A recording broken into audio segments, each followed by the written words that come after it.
Good evening. Good evening. How you folks doing today? Yo, yo, what up, JR? What's good? What's good? How Happy you Wednesday. feeling? I would say halfway through, but that's only if you only counting 5 days, 7 days in a week. So I won't say we halfway through, but we almost there. There you go. Yeah. What's good on this Wednesday? Been a day today, laid back. Y'all tired? What's going on? How Yeah, y'all feeling? it's a long day. I just got off the treadmill. That's a good thing. You should have energy there. Oh no, it's been a long day. Okay, because at some point in time, the treadmill it should be like candy, where you just embrace it and look forward to it. And then Both said nah. So typically, what happens though is because some days I'll walk, other days I'll sprint, right? And I mean walk when I mean like walk outside. But I'll get the energy boost tomorrow morning. When I wake up tomorrow, I'm gonna feel like Superman. Right now, I'm like, ooh, these 43-year-old knees, they feeling it. What up, Hank? How you been? Good, man. How about yourself? I'm chilling, man, chilling. Right on, right on. all right, well, we got a good show, man. We got three topics we're gonna get through. Main topic is the DC squatting lady. Y'all heard about that? It's been pretty trending. Have you got any landlords on the panel? Have you guys had any personal experience with a squatter, or know someone that may have experienced that in particular? No. Nah, my sister live in the other house, so we good. Okay. Well, do you guys know what a squatter is? Yeah. Yeah. Okay. You would think it's probably illegal, right? But that Depends depends on on the the state. state. Yeah. Okay. Oh, okay. So you got to pay attention to the state laws. Shit. Okay.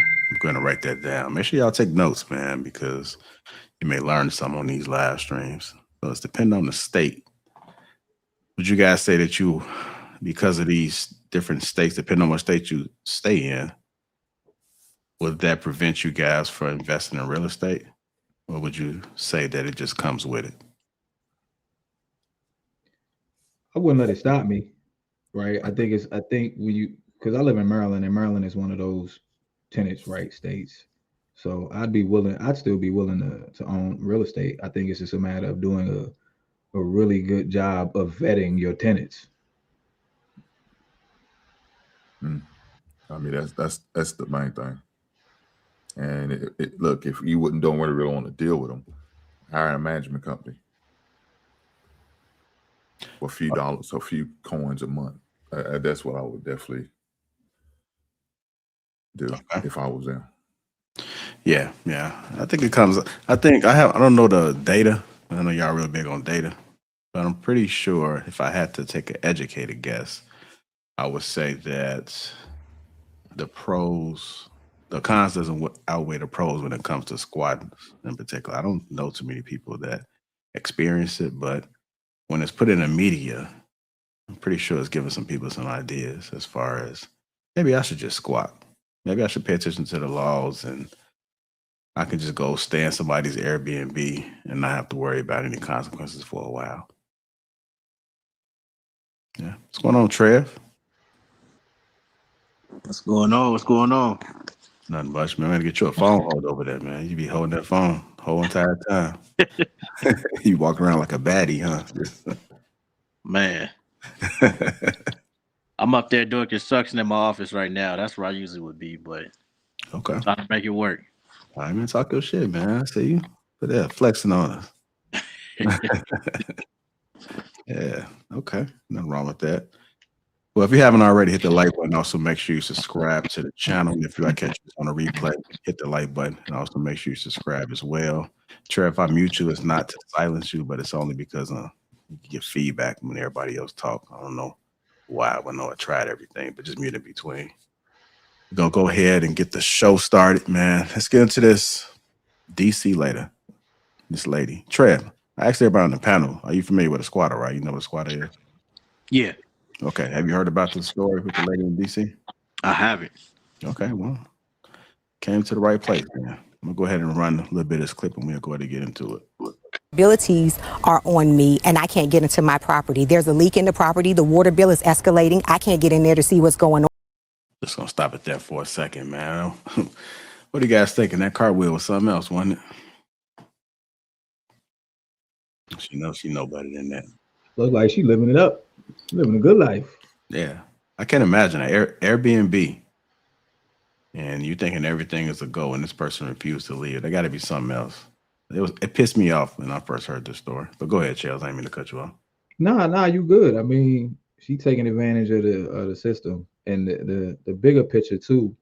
It creates a problem because, like you asked us at the beginning, this is a national story, right? Like people know about this, so it's going to make landlords less likely to want to rent homes in DC, and it's a lot of homelessness in DC, right? So it becomes a trickle down or trickle up effect to where it's just less housing for people.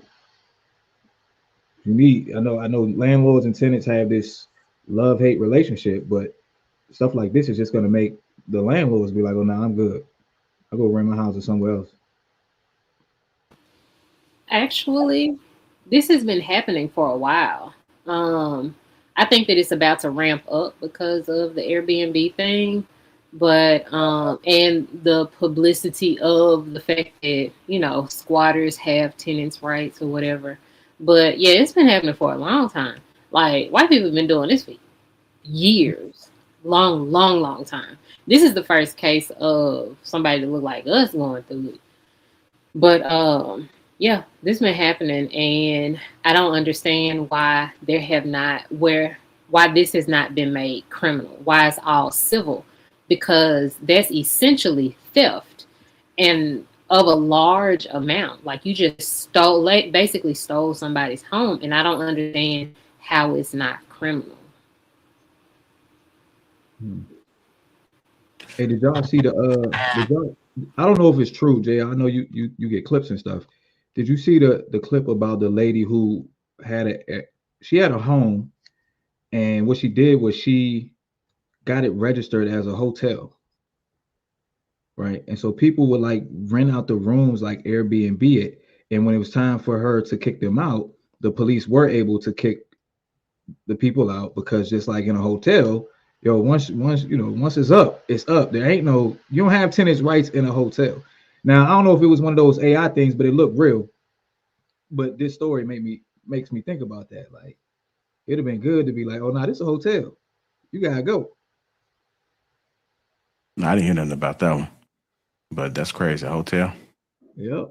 And she had because they were showing the house, and she had like different room numbers for it was just a big house, but she had different room numbers for each room. And I was like, oh, that was smart. I'm gonna see if I can find it though. Okay. Go ahead, Hank.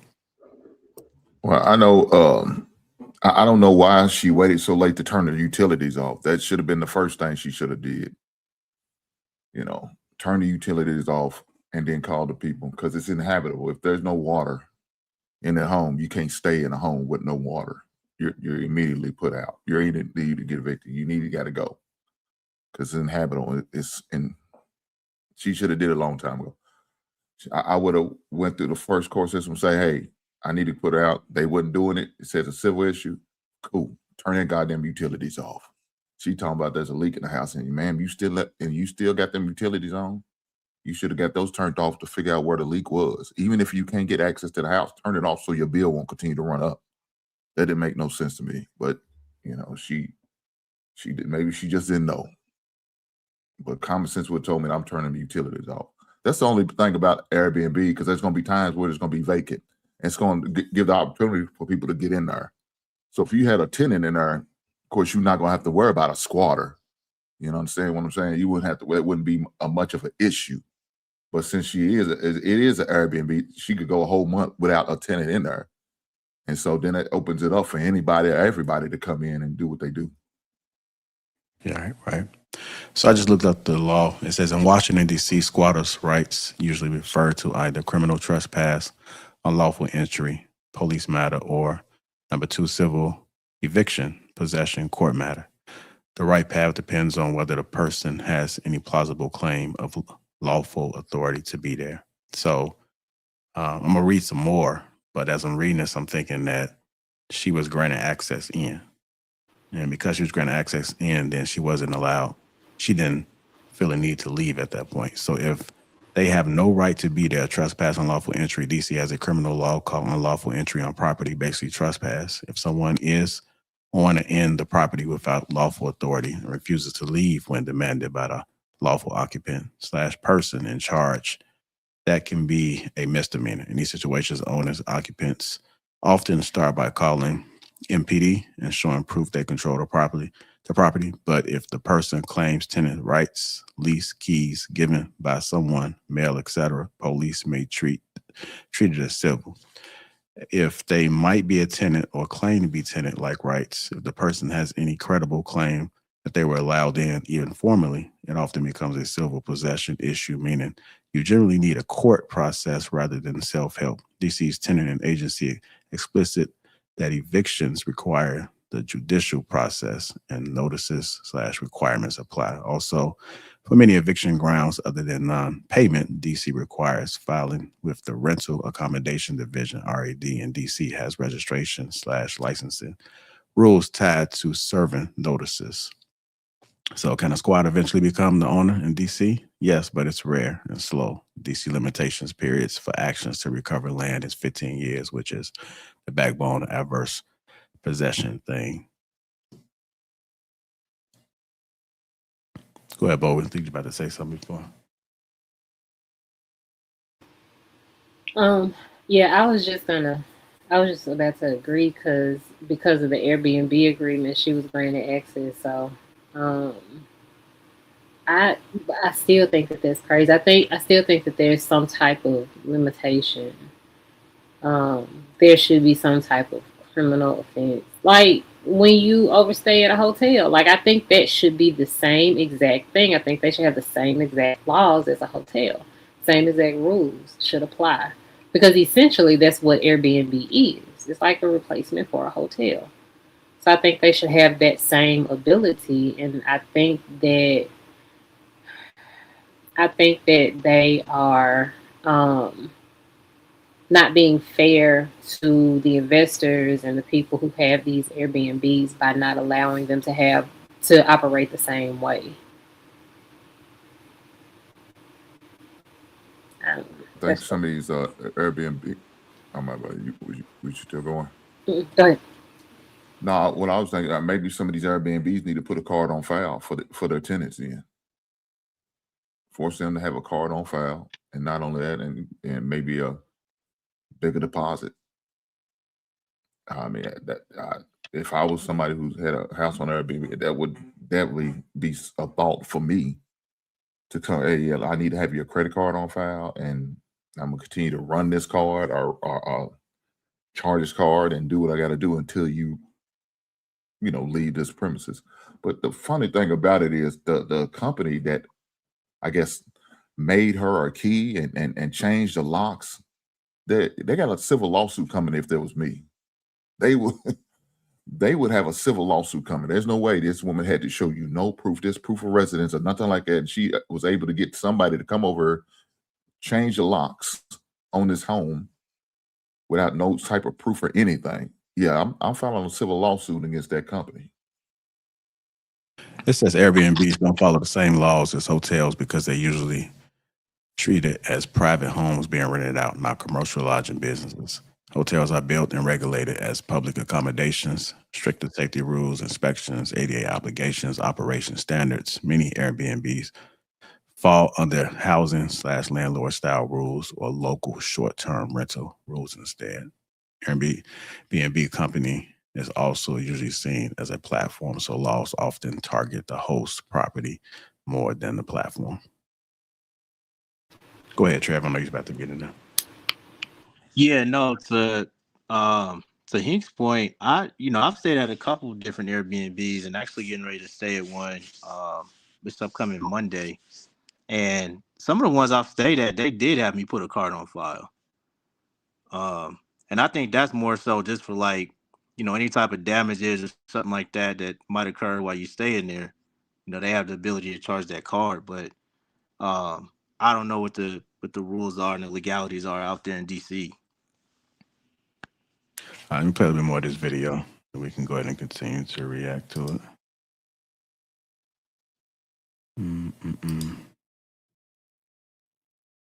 Ashley with ABC7 with an update on the Airbnb guest turned accused squatter. What I found out, if you remember during my interview with her a few days ago, she stated that she was not evicted from her previous property and claimed that it was another property. Well, even as I was sitting down with her, I already knew what court records said, and I also confirmed that in our report today, that it shows that she was evicted not just once but twice from 2 prior DC properties before she booked Roche Douglas's Airbnb. In fact, at one unit, she was evicted for not paying rent, and then she moved into the second apartment just a few days after. And then in the midst of that eviction process at the second property, there was a fire that happened in just her unit in that building, and she requested a stay or delay for that eviction because of that fire, because she said insurance had to get inside and look at the damage. Now, in the midst of that eviction process is when she booked Roche Douglas's Airbnb. In addition to that, I also found a history of issues when it comes to payment in Maryland as well as in Virginia. In Maryland, she has a case where it's alleged that she only paid a down payment for a vehicle and then never made any further payments on that car. Of course, this is a continuously developing story. They still have courts later this week where we will bring you the latest details. In addition to that, we have wanted to reach out to Shadija Romero again, but she has stated since these discoveries happened that after this, she's no longer speaking with us. Shout out to the reporter. I know people was in the comments saying that's what you call journalism, because she was able to get all the scoop and all the tea on this squad. It almost seems as though they need to do some background checks before they allow people in at this point, because she has a history of just failure to pay vehicles, evictions, and these are the type of things that you have to be concerned about. It's nothing personal, but as a business owner or someone that is putting a business to use, such as an Airbnb, I would want to do background checks to really look and see who's renting these places. I don't know the laws surrounding to see if it's even possible, but if you do own an Airbnb, I can see where you may have some levels of concern, especially after this incident. She's not built for this. She is not built for this at all. She needs to get her a management company and let them handle it. She's not built for it. She's talking about, I feel sorry for the woman. What you feeling sorry for? She's costing you money to the point where you could almost can lose your property because you can't afford it because it's not being used or paid for or being generate any income. So now you're using that income to generate and make the house payment on the house, along with whatever other residence that she may have that she also got to pay for. Yeah, she's not built for this. You can't have, you got to be cold-blooded with this. So when I inherited my grandmother's house, they had somebody there. I had to put the heifer out. She had a key. I don't care. What? It's during a holiday. Yeah, JR. I had to put the heifer out. She had to go to the streets because I can't pay her off of IOU notes. I can't make the taxes on the wish. They was paying my grandmother at the first and the end of the month. Always half the rent behind. I said, I'm not my grandmother. I'm different. And I put him out because the only person who was working was the man. You know what I'm saying? He was working at rallies. Wasn't making enough money to pay the rent and the utility and all that. They had to go. I said, man, why don't you get a job so you can help pay this rent because it's in your name. If he leaves, and he eventually did, and that's what I said, you got to go, man, because the man who was paying it and he was paying it late is no longer here. You can't afford it because you ain't working. You got to go. So I put out. You don't pay that rent, that water gets cut off. Water gets cut off as inhabitable. She had to go. Now she did me bad. She did me bad. She flooded the basement area. I had to fix the first 2 steps of the basement. I had to replace the refrigerator and stove. She did some shit. That's fine. I got insurance and I made it right. But I reported her ass because now she ain't got no goddamn voucher for that Section 8. I'm heartless. You can't do this, man. Look, you can't do this, man. You can't play with this. If you're gonna do it, you gotta be able to do it and be able to kick somebody out if necessary. They're not doing right. They got to go. Okay, don't fall for the sad puppy dog eyes. Don't fall for the promise of extracurricular activities to offset the rent. No. Because what she gonna do, she gonna call HUD on you. And now you got a different set of problems.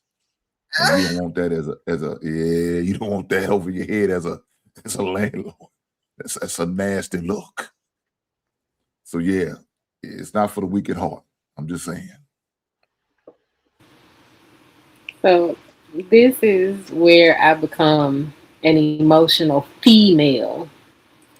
Cause let me tell you something.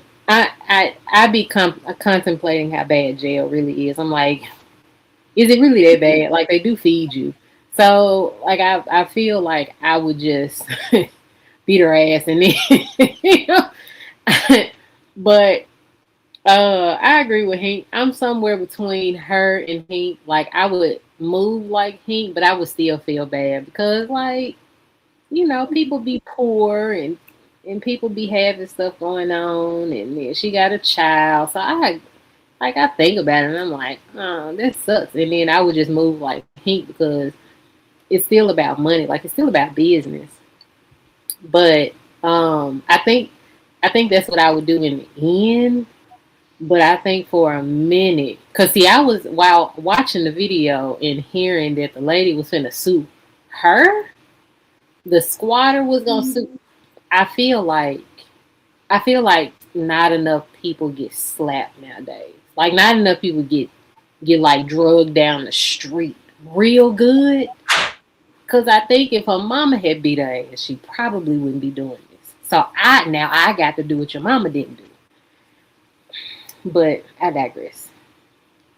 And that's the reason why they don't recommend you putting family inside of these rentals that you own, because if you can't separate it, you're taking it personal, you're having that kind heart, then you shouldn't keep them in there, because they will take advantage of you. Your family, your friends, they know you, they will take advantage of you. I had a roommate in college, and he wasn't paying his rent. I called his mama. And, you know, she was upset. She wanted to send me some money, but he is living right with me, and he still couldn't. I'm like, bro, you got to pay something. He kept giving me the runaround. I got you, Jay. I got you. I said, you know, your son not paying. I need this money. I'm going to put his ass out. And I've been doing him for years. You know, he came down for a semester, then went to school. And I'm just like, bro, I'd rather be by myself in this damn place. I can't. It ain't happening here. So I get it. Hey, go ahead. Is unlawful eviction, is that a criminal offense? It's an unlawful eviction. Yeah, unlawful eviction, like, you know, by law, if you just go up in that joint, be like, oh, you gotta get out, or you bring your squad in, you start moving shit out. Obviously, the person can sue you, but I'm curious, is it criminal? Because I'm thinking about the case that we're talking about. Like, at some point, the landlord, she's losing so much money that it may be beneficial to deal with the civil blowback from the unlawful eviction, because that means that lady got to file paperwork, she got to pay for lawyers, she got to sue you, and you might just be better off taking the lesser of 2 L's and getting your property back and getting a paying tenant in there. And then if she sue you, she losing $4,000 a month. Now, you see how strategic Hank and Shells thinks. And so now I have to admit that men and women do think different, because my first brain was like, beat her ass. And so Hank is very smart and Shells is very smart. And I'm sure I would have got to both of those points. But first, beat her ass. You gonna be the ass and then kick out. Yeah. Well, Listen. So you got gonna to add another square bill up. onto yourself, huh? What I'm saying is, you got to square up just on principle. Like now we got to get in the street because you playing with me, and now I'm mad, and it's got to go somewhere, and then it's gonna go in your face. Yes, Bo is going to jail. They feed you. At least I get fed a little bit. You don't want jail food, bro. I don't. Listen. Nah, you do not Said want 3 jail hots in a food. cot, baby. Listen, 3 hots in a cot. I was in holding for like 16 hours, and I cried the whole time. Jail is not for me. I'm really just playing at this point. Like I know jail ain't for me. Jail is not so this says if they're treated like a tenant occupant, you can't just kick them out, lock out, shut off utilities, toss belongings. DC treats that as an illegal self-help eviction. Only a court can order an eviction, and removal happens after a court judgment, a writ of restitution executed through the process of U.S. Marshals handle DC evictions.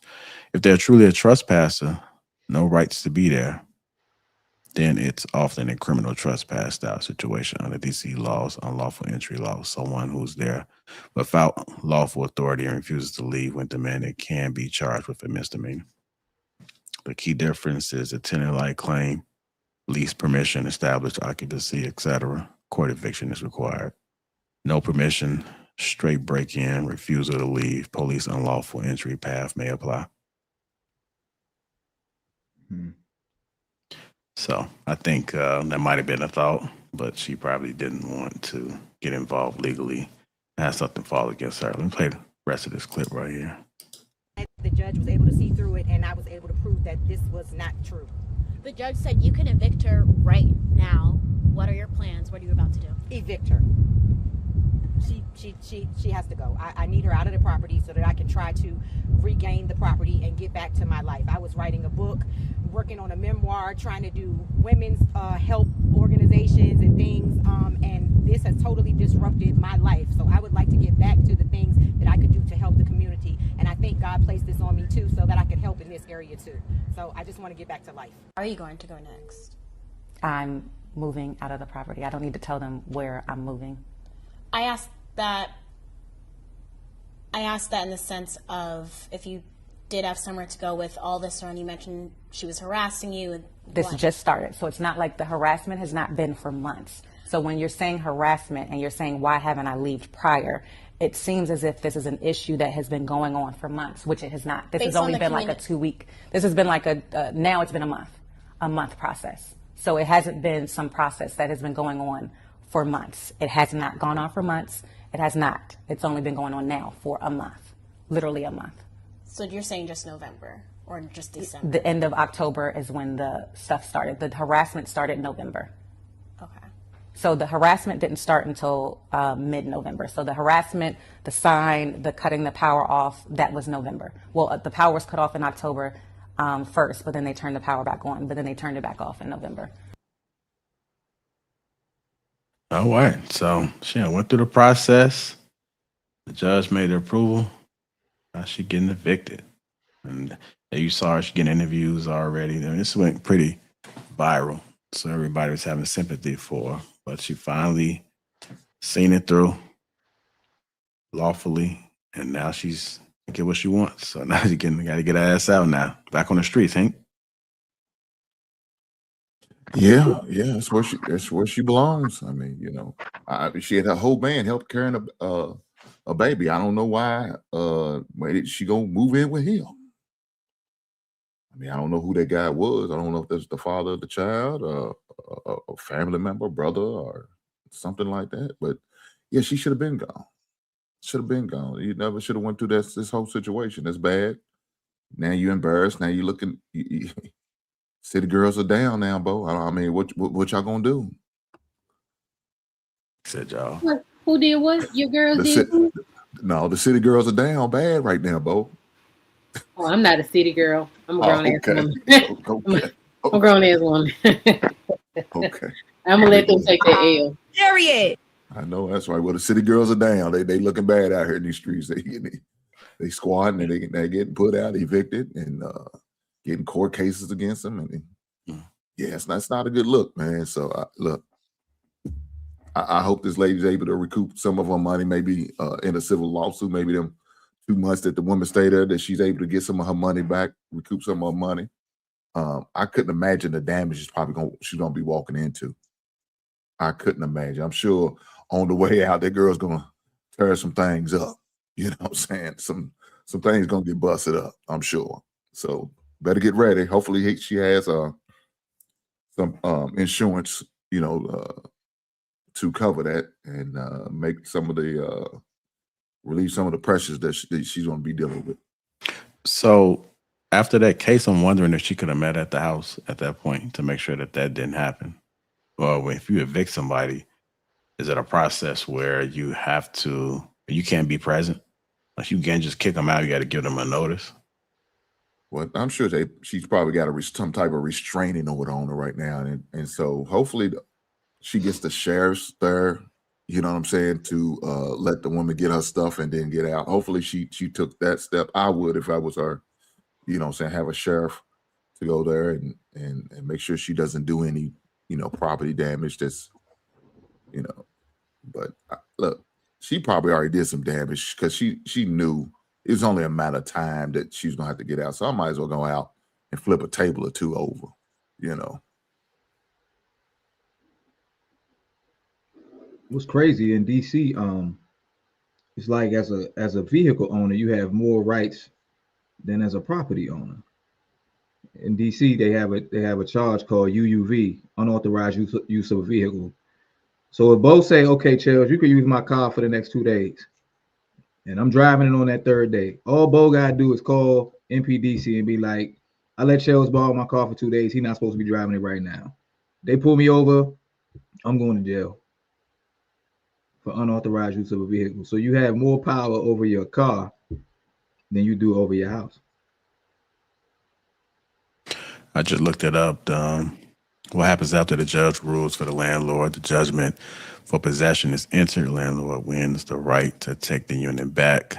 Then the landlord must get a writ of restitution, a paper that authorizes the physical eviction. DC rules require a short wait. In many cases, a writ generally can't issue until at least 2 days after the judgment, and it's paired with the U.S. Marshal's notice. Only the U.S. Marshal Service can carry out the eviction in D.C. Landlords can't do it themselves. The Marshal schedule the eviction date. It's not the same day. Timing depends on scheduling availability, and the writ has a limited life validity period. So she may go back and do some damage. So I've never rented an Airbnb, right? When you rent an Airbnb, does the contract give you a specific amount of days? You know how like you get a hotel room, they like, ah, yo, check out on Thursday at 11. Is that how it is with an Airbnb? Well, it's a date that you leave, and these are the dates that you paid for. So it is put together that this is the time that you're supposed to be there.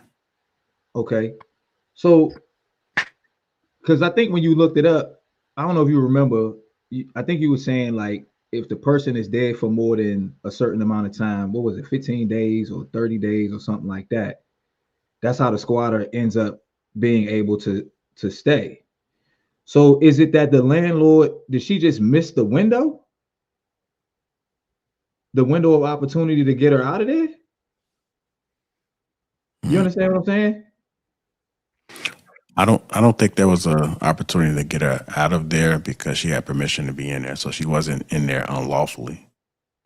So I think it fell on a different set of rules. So she was kind of acting as a tenant, even though she wasn't a tenant from the moment that she went in there because she had authorization to go in. So I don't think that she can never be told to leave, which is, I think that may be the loophole. Yo, that's crazy then. When it comes to Airbnbs, depending on the state. So I believe that anybody in Washington, D.C. can pull this same stunt if they wanted to. And it would take a little time to be able to get them out of there. It has to go through a process. So don't be getting no ideas, Charles. Nah, I'm good. I got a house. I know you've been talking about D.C. for Nah, yo, I don't even go. Man, look, If I can avoid DC, I avoid it. I seen the monument plenty of times. I'm good. I just drive by. We good. Okay. Yeah, Trev said he about to go to Airbnb. He's thinking about it now. yeah. You know, Chelsea want to go back. Like, ever since they got rid of the Black Lives Matter street, they don't want to. You don't want to go over there no more. All right, I got one more part of this clip I'm gonna play, and then we'll go ahead and move on to the next topic. Here we go.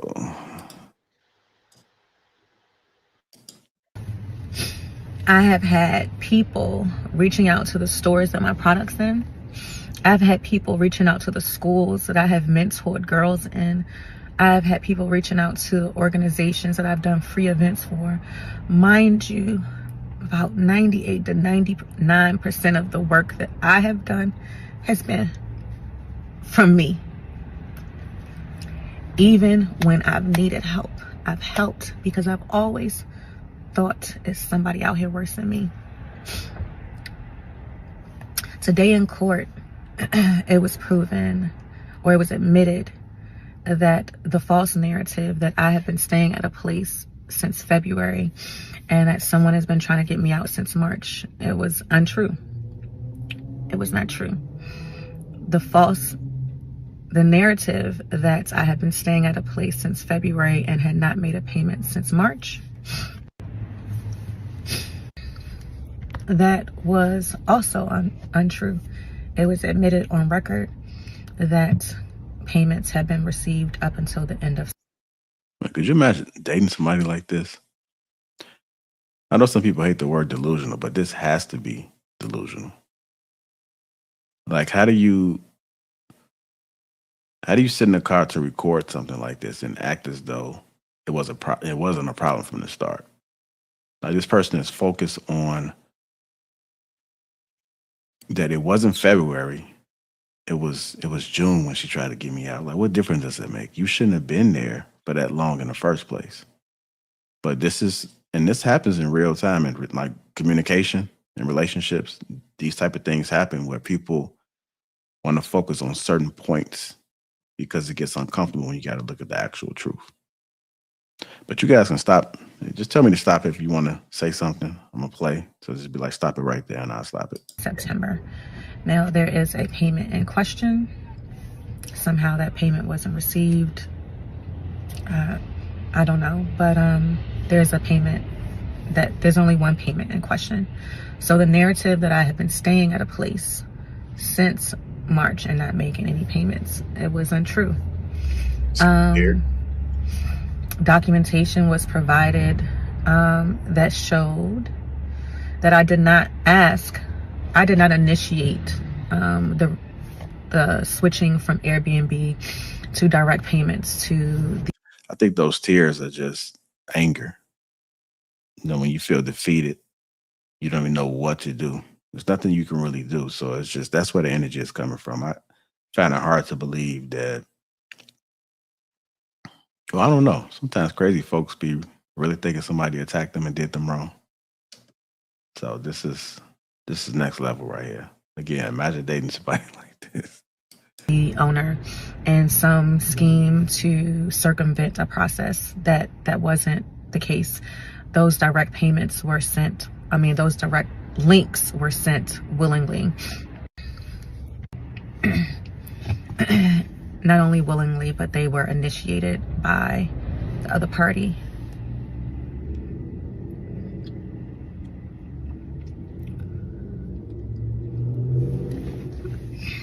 Although it was decided that I don't have tenant rights, those things were untrue. And to get on the news to say things that are untrue shows a lot about a person's character and shows that they had malicious intent because they knew it would go off like this. And the thing about the truth is that the truth doesn't always, it's not heard as loud as the lie is. So the damage that this has caused, irreparable. Another thing too is if she truly felt this way, why wasn't she feeling this way when she was doing those flips? This is after the fact. So if this is truly how she felt, the soon as the landlord was trying to intervene with whatever she had going on, you probably would have seen videos like this because she was posting. And she doesn't look like she's struggling. She got some clothes, glasses, got a car. So unless she got some things going on, good for herself. But this is all after the fact.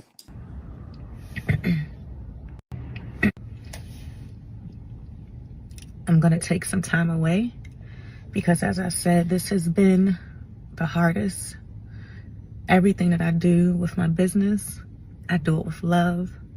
Everything I do with my nonprofit, I do with love. And I can't do either right now with the amount of pain that is in my heart.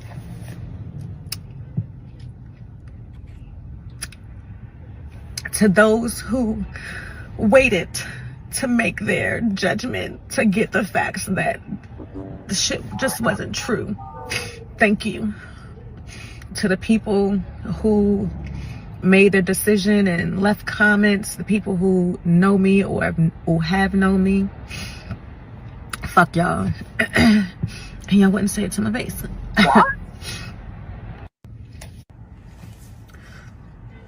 I wish, as I always wish, I hope you know love up close. And the thing about it is, when you know love up close, you move differently. You don't move to find things about somebody and break them down. You don't do that. You don't make fake pages and fake numbers to harass people. You don't do that when you move with love and when you know love up close. And because I know love up close, I know I will be okay. I might not be okay in this moment, but I will be, because I have some people who will make sure that when I'm too deep in the trenches, they pull me out. That's all I got.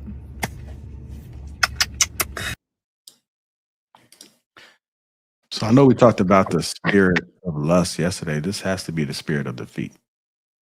This is what that looks like. When you can't fight no longer, when the rug been pulled up under you, this is what that has to be, man. She's been defeated. She's been defeated. Hey, easy. Not sure if you're in DC, Maryland. No. So I'm in Virginia actually, but I'm kind of familiar with the DC process.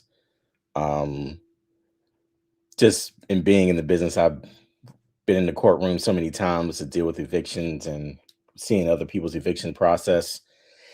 Even though I'm not in DC, I mean, she's lying big time. She is lying and she's looking for sympathy. There's obviously a mental issue there and some delusion there, because the process of eviction from beginning to end, it's a very, very, very precise process, and there's no misunderstanding. There's no one that's getting cheated. Once the verdict comes in that you lost possession of the property, it's with good reason, typically 99% of the time. So you don't just put a person out tomorrow. There's a process. They're going to file. In Virginia, we call it an unlawful detainer when you're late in your rent. And then you go before the judge, both parties, and if he sees that there needs to be a trial, he'll set the date for a trial. You have a right to get an attorney at that point, et cetera, et cetera. You go to the trial, the judge makes a decision, gives the owner the opportunity to file an eviction notice. And that's when in DC, the marshals come out, or where I am, the sheriff or deputies will come out and change the locks. So a lot happens from the time the courts are first notified and when you're actually put out, to where if you're put out, it's because you were supposed to be put out. There's no, and I say that also because if I would imagine an attorney, if a person was treated unfairly in this process, that's easy money for an attorney to come in and help this woman out. But no attorney stepping in to help this woman because she's totally in the wrong. So, and then what's helping her move from property to property, because I heard about this story. She had done this several other times to other landlords, and because it takes a couple of months for the eviction to hit your record. So during that time frame, it gives you time to find the next person to abuse. So real messy. you know, and like I say, with the crying and the lies and stuff like that, I think it all comes down to there being a mental issue. I will say this about Airbnbs, though. A lot of people will tell people who own Airbnbs not to lease longer than 25 days at a time. That way, if there's an issue where the person won't leave, you can just bring the police in and say they're trespassing. But once you hit the 30-day mark, technically that's what some states would call a implied lease. And if it's an implied lease, even though it might not be in writing, you have to go through the courts to get the person out, which in DC could take several months. In Virginia, maybe 2 months. In DC, you're talking maybe 6 to 8 months or even longer. New York, you're talking maybe a year. So Airbnbs, don't let the person stay longer than like 20, 25 days, you know, have them leave and then come back the next month after a week of being away from the property. And if they love the property that much, want to stay longer. But once they're there 30 days, if they decide to leave, you can't just change the locks or call the cops in, because then you're violating that person's civil rights. So that's my take on that. So is it possible for the landlord to go to court and the person that's the squatter is not actually showing up to these court dates? Yeah, absolutely. Because you're going to be served notice and you're going to be given proper notice of the court hearing. And I read up on this particular case. I actually came across this case a couple of days ago by chance. And I think the judge gave the owner eventually gave them immediate possession of the property, or said she could file an eviction immediately. So you file that document and then the sheriffs or the marshals come out and change the locks. So, and some states will require that all the stuff be removed and I saw a video where all of her stuff was put on the curb. So some states are curb states, some states you just change the locks and give a certain amount of time for the person to come back and get their personal belongings. But I mean, bottom line is she abused the process. She probably knew that if she stayed there longer than 30 days, she could just squat there. And that was probably the biggest takeaway for the owner to learn. It's like a growing pain for the investor. Okay, don't lease out my Airbnb longer than 25 days at a time. That's good information. I didn't even know that. I even paid attention to it. All right. What's going on, Mont? What up, y'all? Yeah, okay. I feel like the Joker.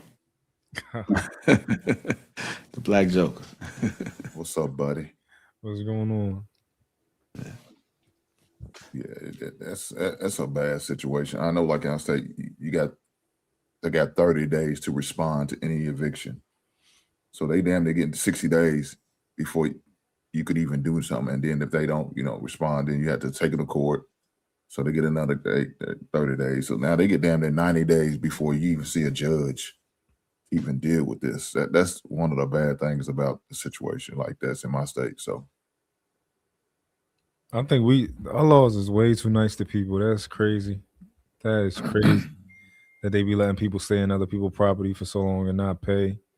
And then they start getting entitled. They start feeling like it's their right, like it's in the Constitution or something. It's crazy how our laws be. I don't know.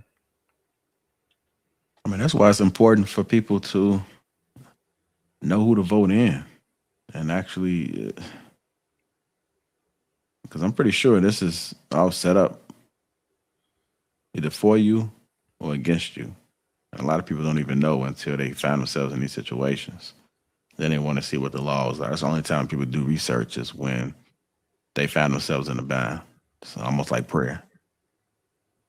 People don't pray when things going good. They only pray when things going bad. So yeah, I think like the whole idea that like I understand like if somebody been living somewhere reasonably for a certain period of time, then it should be it should take them a certain period of time to get out. But I don't think you should have to necessarily go get a court date, and depending on where you live at, the court date might take a while to get. And you gotta like get it approved and all of that type of stuff. I think it should just be like the law should say, all right, well, you've been living here for 4 months, you got 30 days to get out. Just something real easy. I don't know. What you got on this DJ Freshmaker? What's going on? What's going on? Yeah. Excuse me, brother. I had to DJ a little bit, but Yeah, I agree with Easy. It seems to be a little bit of a mental issue. If you're okay with pulling a swindle, you know exactly what it is as far as it being 30 days. And I think she was there for like 32 in order to be able to have like a little bit of a squatter's rights. And but then to kind of try and manipulate the public with tears, that's really where it's like, if you think that you could actually get away with that, you have to have a super strong form of delusion or using that as a ploy in order to get your next place. So sounds like somebody just, really need a job. Go ahead, Bo. First of all, she's just a girl. Okay? I'm just playing. I'm joking.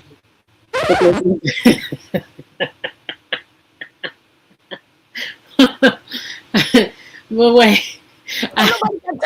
You know you got lucky because you got a different audience, right? You know that, Bo, right? If you had a different audience, that would have went left real fast. Oh yeah, the sisterhood would have been like, I know, right? Right. I'm just a girl. Yes. No. Yeah, I guess I've been guilty of doing that too. Like, as soon as you get in trouble, you got to start crying. Cause like what? That's the only way to get people up off you. You start crying. So then you can feel bad for me feeling bad for you, for me, really, in the end. So but yeah, that's definitely a good little tactic of people who don't like to fess up to what they've done and take accountability for the things that they've done. You just listen, turn the waterworks on. That don't work for women who look like me as well as it looked like it worked for the napkin colored people. But it is definitely something that they do. But I think that her not just saying, yeah, I stayed too long. Because, like, she was so happy in those clips and she was falling down, cartwheeling and going on trips and all of that. And so it looks like she didn't have a care in the world. And now everyone is just attacking her. And then she gets mad and then starts crying over something that she created. I hate to see Black women act like that because it's my opinion that only the napkin color women act like they didn't create the problem that they're crying about. Like, you build a fire, you build a pit, you set the wood on fire, and then you get mad that it's burning. So that's basically what she just did. It's all y'all. Y'all all do it. Don't do that. First of all, I have been guilty. I do not do that anymore. That was when I was 20. Yeah, Okay. you don't do it no more, but it's a lot of them that do it. Bro, it's just different. Like, white women play a different game than black women. Like, black women don't typically use the law in the same ways that white women use it. Like, a black woman she'll get you evicted, she'll get an emergency restraining order against you and get you put out the house. A white woman, typically their game is like, all right, I'm gonna say this nigga touched my butt or something like that. Y'all don't really play that game, but y'all devious on different ways. I don't disagree. But that's how I can recognize it. I've done it. I used to apparently irritate the shit out of my ex-husband because every time he had a problem with something that I did, I would be like, I feel so bad. And I would just start crying. And he's like, wait a minute. What about my problem? So I get it. I've done it. That's bullshit. Okay. Anybody else got anything on this? Going once, going twice.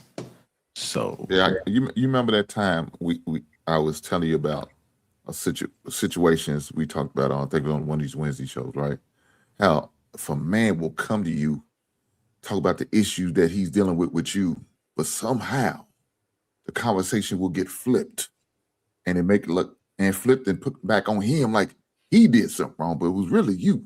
And you know you did something wrong, but you found a way to make it about you and blame him. This is what Bo's admitting to right now. She said she outgrew that. Thank goodness for that. There was some growth there. But like Ma said, there's a lot of women still playing that game, even at the big age of 40s and the 50s, and maybe even older. I don't know. This is crazy. Gonna have to mark that down, Mont. Wednesday, December 17th. Bo says she don't emotionally manipulate. Just 8:42 p.m. Mountain Standard Time, just in case, you know. Okay. That's fine. Put it in the log. I don't do it anymore. All right. If you haven't already, just hit the like button, man. We sitting currently, the likes are low. So if you haven't, just hit the like button. That's all I'm asking. One time for your boy. Let's go ahead and keep it moving. We're going to talk about this woman's husband went missing. Her husband went missing. She had a previous video that she had put out. So this is the second video. It's kind of too much to play, so I don't want to play all of it, but let's go ahead and get into it. I see you guys are eager. Y'all have heard me say a time or two that I don't know where the hell my husband is, and that's how it's been for the past couple years. And well, today I have an answer. So I will not be exposing the young lady who helped me find out this information, but somebody reached out to me yesterday, and at first I thought the message was just like somebody trying to, play with me or whatever the fuck. And the message basically just said, "Hey, I know where your husband is," from a completely there was no profile picture, there was nothing. It was just a Facebook page, right? So thinking it's a joke, I just write back and I said, "Oh, that would be so nice if you did, but hey, it is what it is," type shit. I'm just paraphrasing. And so then she wrote back immediately and was like, "No, literally, I know where your husband blank is." And so I was like, "Oh, really?" And she was like, "Yeah, I'm with him now." I'm like, "Girl, whatever." So I leave the message on red because I think that whoever this is just messing with me. They immediately, probably 4 or 5 minutes after I leave them on red, they write back and they're just like, "Isn't this your husband?" And then they send me a fucking picture of him, and it's my fucking husband. So I get to asking her all kinds of questions. Okay, so if you're with him right now, what's going on? Who are you? What are you? What's your purpose right now? Is basically what I'm getting at. And so she's basically just like, "Hey, hold on, baby, okay?" And so basically she was just like, my sister dates him, and they've been together for 3 years. Remember when I said my husband got kicked out 2 years ago because he was cheating on me? Yeah, apparently he's been living with that bitch the whole time. She's just like, "Yeah, they moved out of state. They moved back to Indiana. And I just wanted to let you know that I'm with him right now. And I had saw one of your videos on my For You page. And I just happened to make the pieces add up. And I just wanted to let you know, I know where your husband is. And then this way you can at least get a divorce." And then I'm sitting here and I'm realizing the more and more that we talk, this girl is not here to help me. This girl is here to help her sister, because she writes me to say basically that her sister and my husband, the man I said vows with, my husband, and her sister are having a baby together. And actually, they have 2 babies. This will be baby number 2. So it's the same bitch that I had put him out over. They've been together ever since. They moved in together and then moved back home to Indiana where his parents are, right? And the basically what I'm gathering is the girl was writing me just to say that I need to give him a divorce, because basically he's been trying to make it seem like I'm the one not trying to give him a divorce. Oh, really? Interesting. Because you the one that fucking disappeared and have literally changed your number, blocked me on Facebook, blocked me on every social media. Okay, cool. So I'm just sitting here like, that's so fucking weird. So you're asking me to divorce my husband so he can be with your sister. And she was like, "Well, basically, yeah, because they're already engaged and they got 2 kids together." No, fuck the fact that me and him have a kid together. And granted, that's not the point. I really don't care. He's been gone for 2.5 years. I genuinely don't even know if I still love him anymore. That's not even the problem. What's crazy to me is you wrote me from a fake page about my husband, asking me to give him a divorce so that your sister can be with him. And then what? Will he ever reach out about his daughter? Will he ever contact me and give a shit about her? And then so I'm just like, okay, well, and I ask her that. And I'm just like, so what about my kid? Like, am I just supposed to just let him go, let him off into the wind, and then basically tell my kid that there's no father for you? And then after I ask that question, I get blocked. I got blocked after I inquired about my own child. I'm skipping a few pieces. She didn't know about my child, first of all. They didn't know about my child. They were just like, oh, you guys have kids together too? And I was like, yes. What do you mean? Yes, we have a kid together. Yeah, he didn't tell you that? Oh, makes sense considering he's the one making it seem like I'm the one holding us hostage in this marriage. Okay. So I'm just like, yeah, can you ask him to ever reach out to his kid? That's when I got blocked. Not when we were sitting here talking about getting divorced. When I asked if my husband will be able to reach out to his kid before Christmas. So, Merry fucking Christmas to me. Merry fucking Christmas to my kid. Don't get married. Don't get married. Don't get married.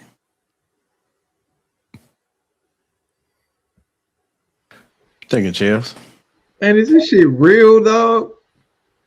I mean, we have seen some very strange people on the internet, man. You give folks a camera and they will put any and everything on there. So I believe that's real.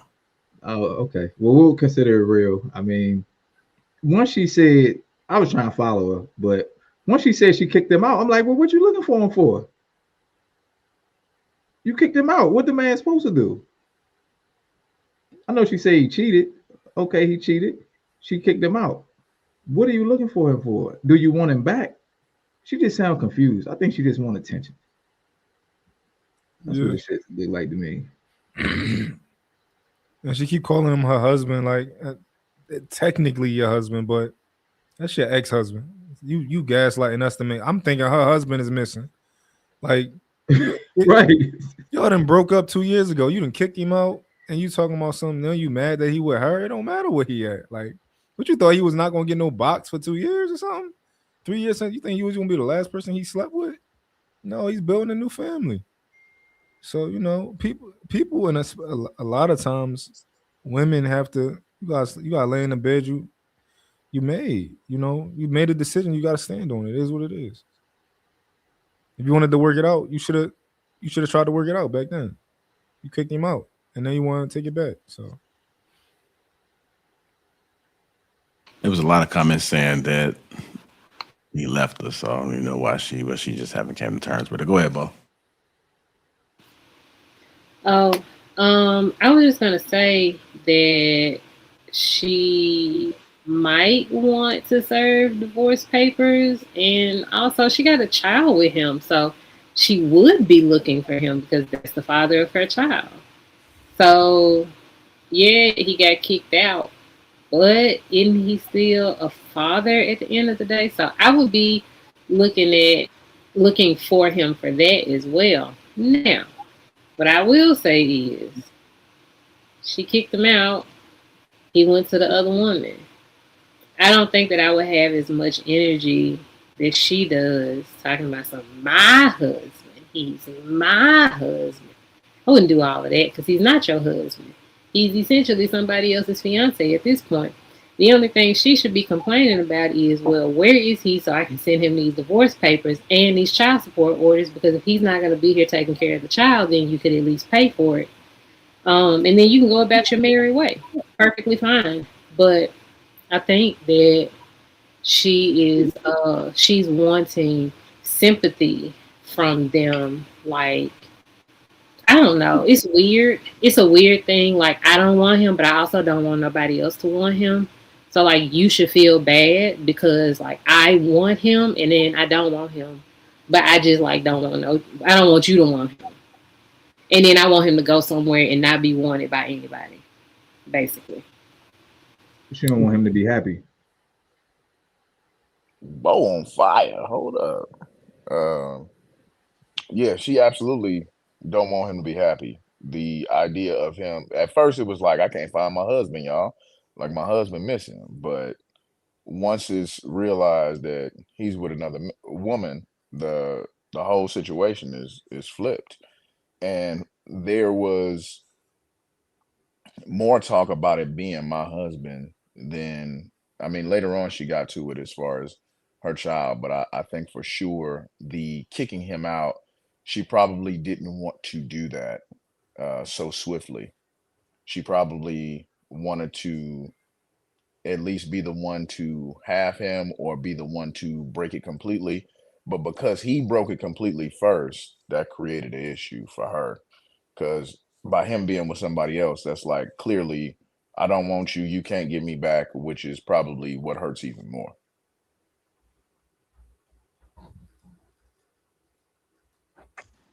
I agree.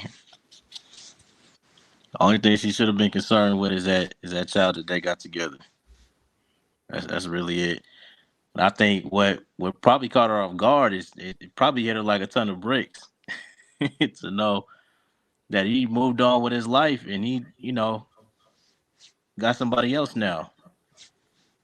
So, especially if she ain't heard from him.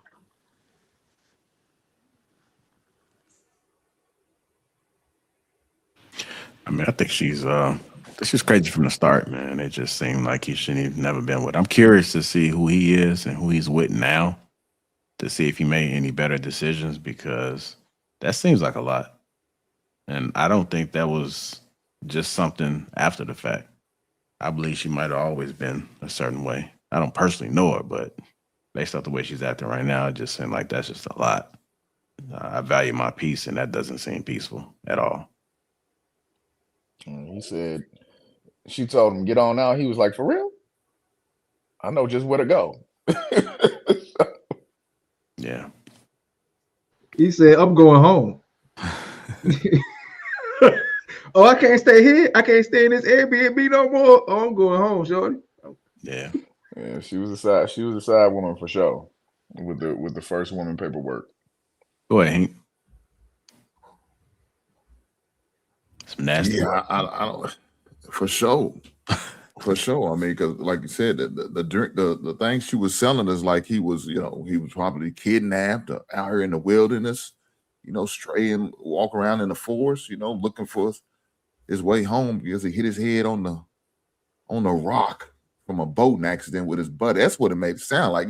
She was she sent a whole committee out here, but all the while that man was living his best life. You know what I'm saying? And the sister was hoping, glad she found you, so now get divorced, so her sister could be happy with a man and a new stepdaddy for the kids. That's what it is. And now she's looking like, damn, and I told this man he ain't gonna never find a woman as good as me, but lo and behold, he found better. Yeah, she ain't liking them results. So now she gonna try to get him back. Well, I need these 2 years of back child support. You've been dead beating on me.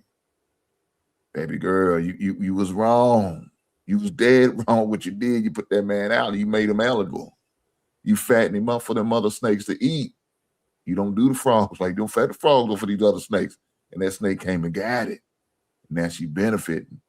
Now she crying and pouting, complaining. I'm looking for my man. Nah, man. You want him back. You want him to spin the block, but he ain't looking to spin the block. He got him a Karen. And Karen gonna treat him right.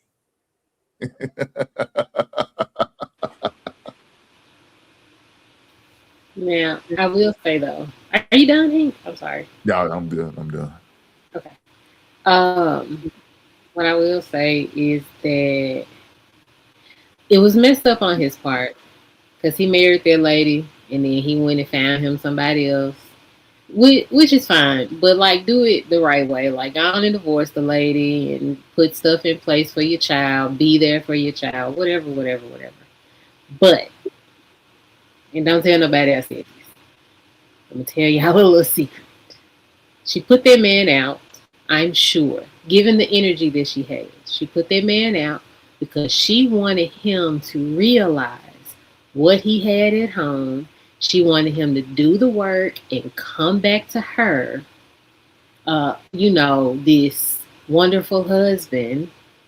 And she's mad that he didn't do that. That's where this energy comes from. Because when I hear her say, my husband, my husband, my husband. I sure would have been saying he's somebody else's man. I don't know that man. But she played this game, putting him out, thinking that he was going to be like, I want my family back, and he was going to do the work and just like automatically be this great husband. So she's a victim of her own doing at that point. But I do think that it is trash that he married that lady and just left her like that. She put him out. It's over. Like it's like you gotta stand on it. You have to stand on the decisions you make. Everybody not playing. Girls be playing games. Like everybody don't be playing. And y'all know something else too. Like whenever a woman is coming to another woman as a woman, she's not helping you out. She's trying to get you out the way so she can have her man. Like she's trying to get you out the way. She's hoping that you is going to know your worth and step off so that she can have a nigga. Like it's never out of like, oh girl, you too good for him. Hell no.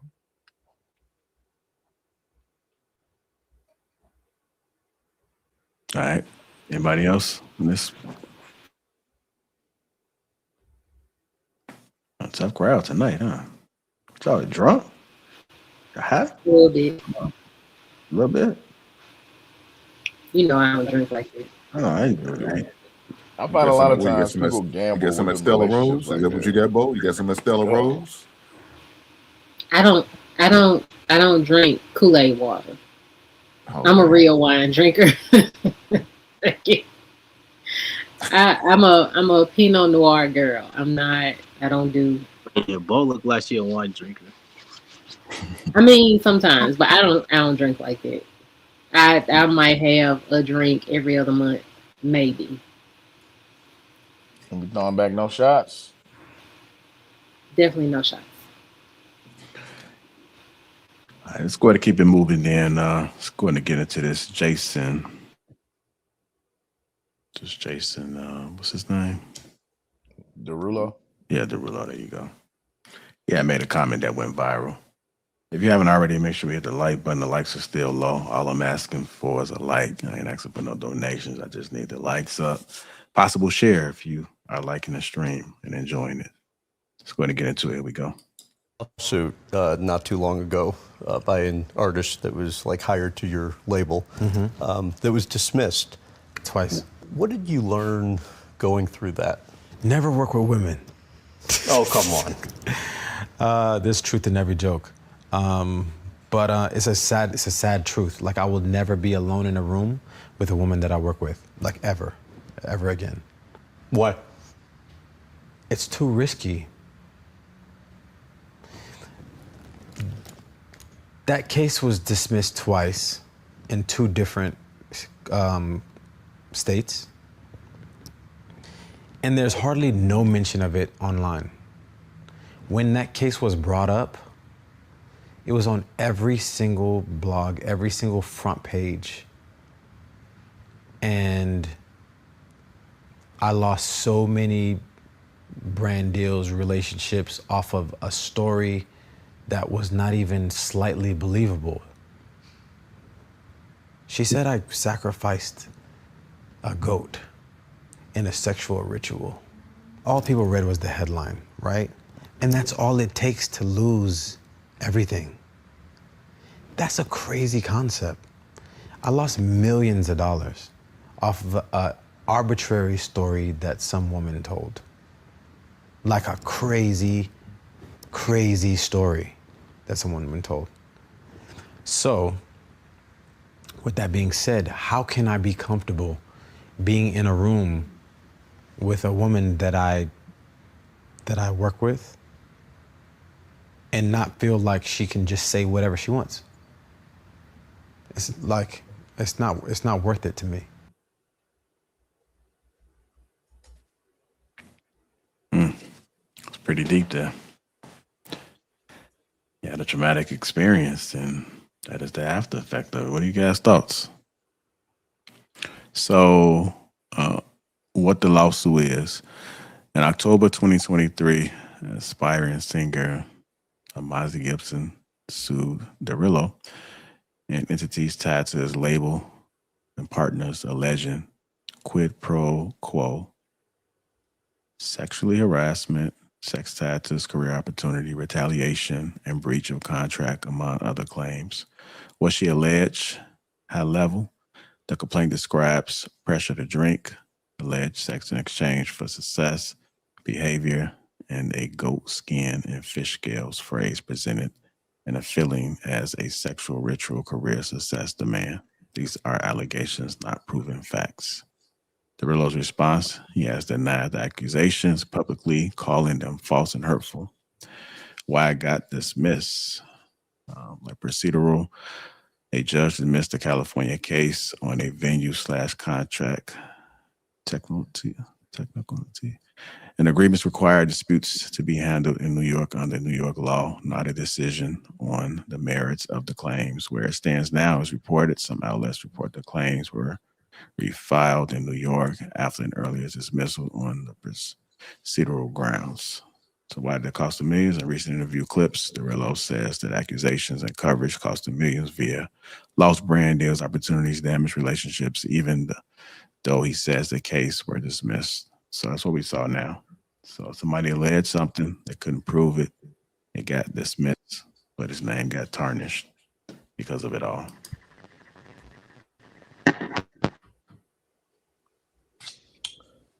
I think when you have situations where there's not going to be any consequence, you're going to have some abuse. So there has to be basically a counteraction. So like if somebody is claiming that somebody took advantage of them, if the defendant can prove that you're lying, you should have to deal the amount of time in prison that they would have had if they were actually guilty. That would get away from the abuse of these kinds of claims. And I mean, you can't really change how somebody's going to be viewed societally or on the internet. There's not much you can do about that. But at least you can do something court-wise to try to cull folks trying to do this kind of stuff all the time before it come up. I think the danger. I think what. So I agree with you, but I think maybe the argument on the other side is just because somebody can't prove something doesn't mean that you didn't do it. So I guess the fear may be that if you actually did do something, or maybe this person just didn't have a good argument, didn't have a good lawyer, didn't have proof, they could end up being put in jail for something that you actually did do, but they couldn't prove. So I guess maybe that might be the fear of the other side.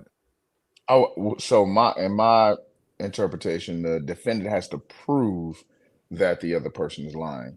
Now, if you just can't, if neither side can prove their case, then it's just washed out. But if you can prove for a fact, like in the Chris Brown situation, when the young lady said that he did something to her, but he's got the DMs to prove that she was trying to insinuate an engagement between the two of them, then she should then be charged.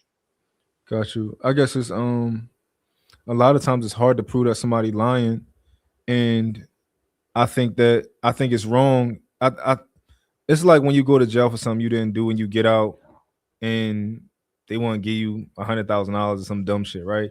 You've been in jail for 20 years and they want, like, I feel like if somebody accuses you of something and your whole career is lost, you got to stain on your name forever. I think that we should think of something that kind of can make that person whole, because nobody cares about that person being made whole in that situation. So now I'm definitely with you.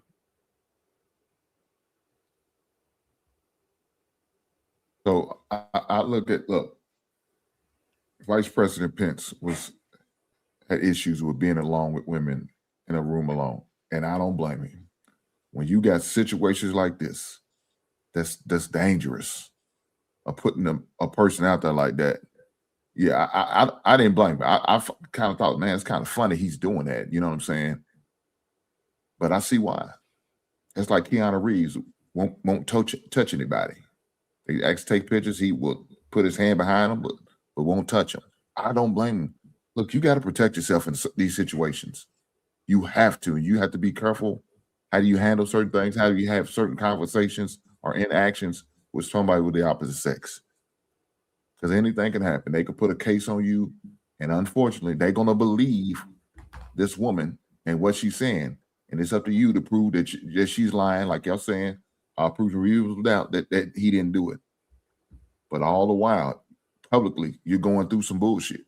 Like you say, he lost out on money, lost out on opportunities. Your name is tarnished. You know what I'm saying? When they look it up, they're gonna Google it. The first thing they're gonna see, allegations. The last thing you're gonna be 20 pages later, it might say, found not guilty of these allegations, found innocent. Matter of fact, maybe even got a civil lawsuit from it. Well, you might have to go too far down just to even see that. It's on the back page. But it was on front page, like you said, of the newspapers, or the social media, on Twitter, on X, whatever you want to call it, IG and all that. So now this out there now. Now you looking like this creepy criminal dude, but something all the while you didn't do it. But the perception of people, it's going to make you you're guilty.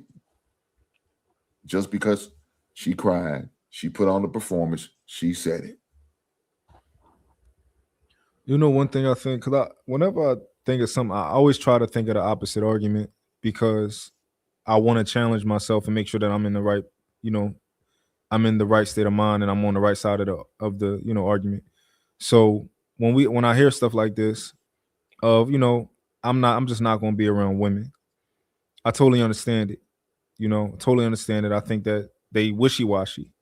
However, is this the argument that that feminists are making of, I experienced this through a man, this happened to me maybe once, maybe twice, so all men are the problem? Oh, men are the reason for murder, the people are dying, they kill everybody, and is this the same position that they're having? And if that is their position, can we reasonably say that we're not doing the same thing here, or that we're better than them? That's my question. I would say go ahead, because I've already spoken. Go ahead. I would say from the standpoint of the perception of men so easily being able to be perceived as a predator, it's going to be a little bit different. It's a lot harder for a man to defend. They're normally going to be dealt a much harsher punishment. And so from those two positions, it's going to be different.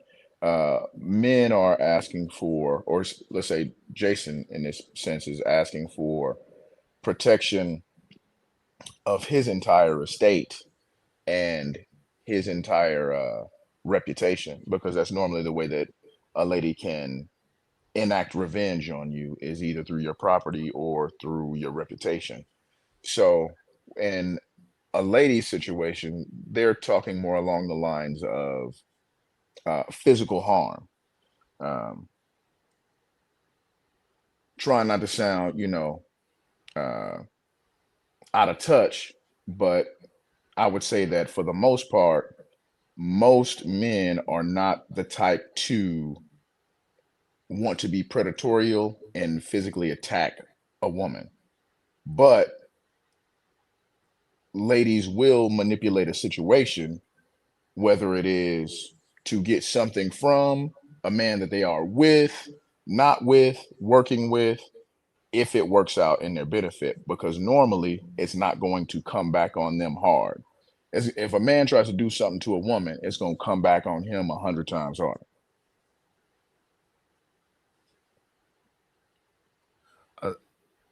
You showed you about to say something? Yeah. So I was considering your I don't want to call it an argument, but your perspective, because I understand the parallels that you're drawing, which is basically we have to be certain to not judge a whole demographic based on the actions of one person, right? So I understand that perspective. Where I kind of differ is maybe it's because you use feminist against one specific individual. like feminism is a whole movement that wants to enact change on society and laws and stuff like that, and based on their collectively but individual experiences, right? This is just a dude trying to protect himself. So because of that, in principle, I understand what you're saying. Like, let me look at this from both sides to see if he's judging all women based on the actions of one. And if he is, based on this situation, he's doing what's smart for him. But he's not saying we as men got to make sure we're not in the room with a woman by themselves. He's not saying that. He's just saying, look, when it come to me, and based on what I've been through and the millions that I've lost, I ain't about to be in the room with a woman by myself. Yeah. Y'all niggas do what y'all want to do, but it won't be me. Yeah. A feminist would say, because of this one situation, get rid of all men. Yeah. And I guess that's the difference. I guess if we can remove feminists out of it, right? Because it's a label at the end of the day, and it is, probably a move. It's a label. But there are a lot of women who I don't know if they call themselves feminists or not, who, when they listen to the propaganda, or if you can call it propaganda, or just the perspectives of people talking on the internet, they might gain a perspective of, or they might take the perspective that they hear, and they might take their experiences in life and think, all right, men are the issue. And there's a lot of women who think men are the issue because they might have been in a relationship with a piece of shit that they chose to be in a relationship with, and then they might always choose pieces of shit to be in a relationship with, and they always come to the conclusion that men are the problem versus the other thing. Or maybe I should vet better, maybe I should do this better. I think that what he's saying is more of a red pill type of position. I don't know if he's red pill or not, but it definitely is a red pill position. It's a position of the red pill community, and it also is probably a position of red pill in general, where it's just probably a truth that we don't want to hear. Is that it could be that also. But I understand what you're saying, but I think that if you talk to him privately, he probably would tell you, yo, don't work with no women. He probably would tell that to other men, like, yo, don't work with women at all because this might happen to you, especially men who have something to their name, right? That might be the position that that's his position in general, not even just for himself purely, but he would probably advise his homies like, yo, don't even hire no women, bro. Just hire men, or have women deal with women, and you don't even really, kind of deal with it. But I do think that the position is still the same that I'm sorry if I'm rambling, but the position is the same that I had an experience and I'm just going to cold turkey. They're the problem. That's what's going to cause me this in the future.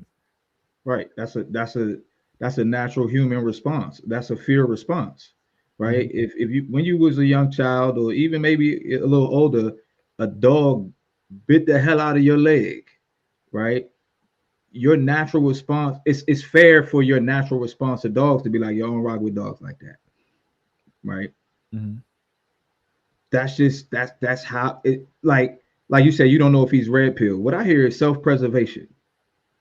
I hear a man who learned a lesson, no different than if a woman learned a lesson. I mean, so I'm not giving you pushback. I agree with you to a point. I think, if a woman gets SA'd, at a particular place, right? It's reasonable for her to be like, yo, I'm not going out there. I'm not hanging out there. I'm not, and to tell her girlfriends, yo, I wouldn't go there if I were you. I can't really knock that. So, like I said, I don't disagree with you. I understand the perspective, and I think it's dope, real dope, when we can experience trauma and not judge a whole demographic based on that trauma.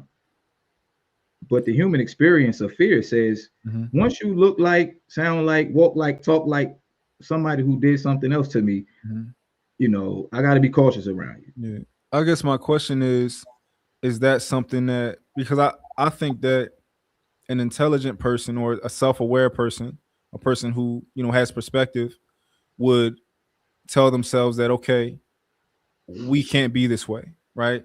Because that's where you get racism. That's where you get all of the isms, right? Elitism, all the isms, you get them from this type of mindset of, I'm going to judge you because of your race, or I'm going to judge you because of your gender. Are you saying that? and I agree, it's a human response to associate, these things with these, but I don't think it's I don't think it's a sophisticated way to solve problems. And a lot of people do it. Like, for example, it can be a group of women who don't get in the club, but they see a white woman get in the club, and they'll say, "We didn't get in the club because we're black, and that woman's white. That's why we didn't get in the club." They're not going to acknowledge, well, maybe y'all fat, maybe all tons of type of other reasons they could have not gotten in the club. They're going to associate it with their race, their skin color, which is not a sophisticated way to solve problems, right? You want to look at different variables. If your charger not working, you want to see if it's the outlet. If it's not the outlet, you want to see if it's the little block. If it's not the block, you want to see if it's the cord. If it's not the cord, you want to see if it's the the part of your phone that connects to the cord, right? But they're not doing this. They're just making it's this big thing over here. If that makes sense. It does make real quick. It does make sense, but I don't think he's looking at it from that macro of a perspective. I think he's looking at it like this is self-preservation.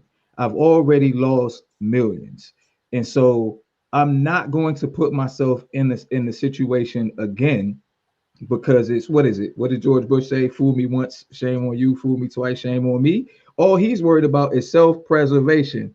And the same way, like I said, a female who goes through something traumatic is self-preservation also. The problem comes when we try to take our traumas and impose them onto other people so that they can be afraid like we are. You went through that shit. They ain't got nothing to do with me. If I want to work with a woman in my office, I'm gonna do it. Yeah.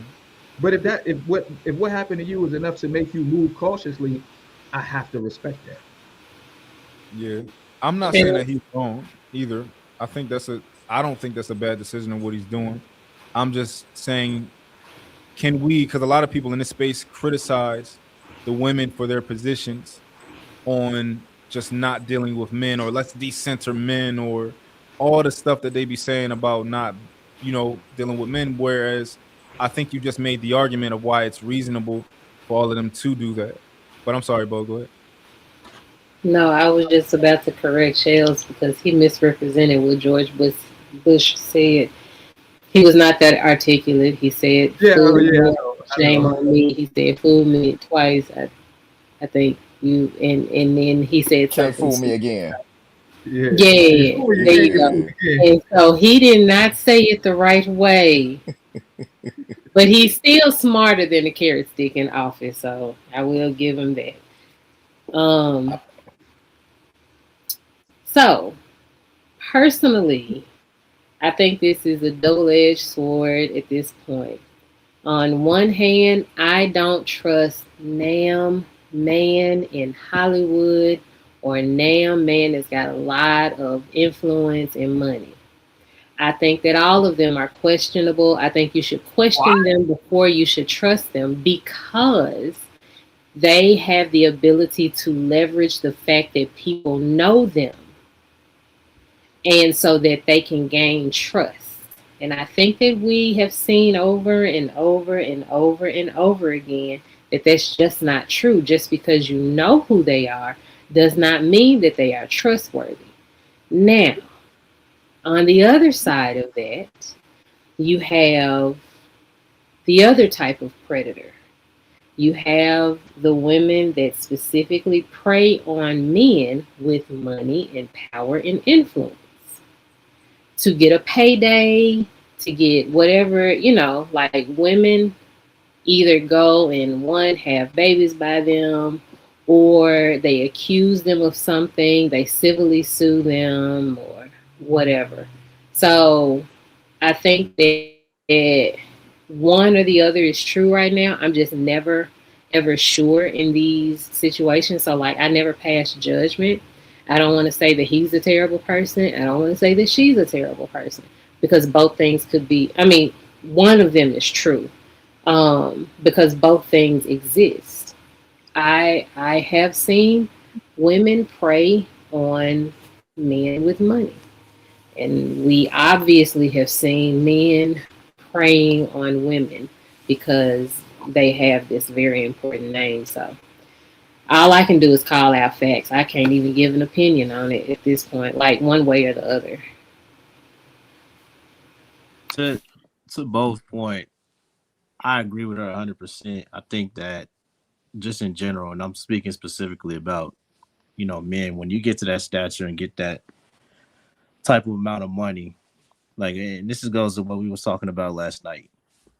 Like, you got to be aware and self-conscious of what you're involving yourself in, your surroundings. Everything needs to be calculated. It just does.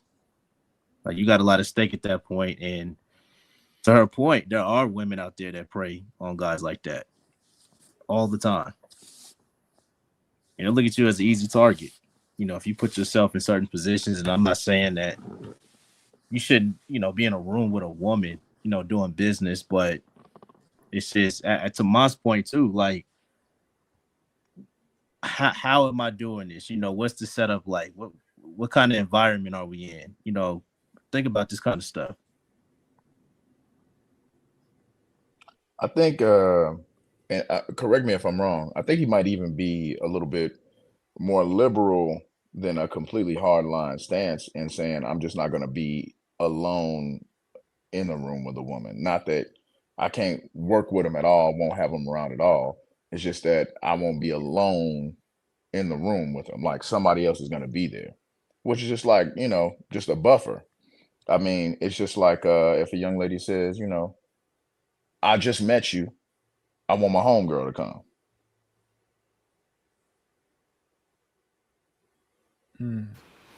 That's a good No, point. that's the same. That's the same thing. But I do agree with him. I think that men should not be in a room alone with a young lady, especially when he has the status that he has. Men of a certain tax bracket, men of a certain like status, socially, professionally, or whatever, honestly should not be alone in a room with a woman, either for his protection or her protection. One of them, because both of them, either one of them, could be the predator. We really do not know, because when money, power, and influence enters the equation, all bets are off on both sides. So that woman is either after that man, or that man is after that woman. So I think that they're smart.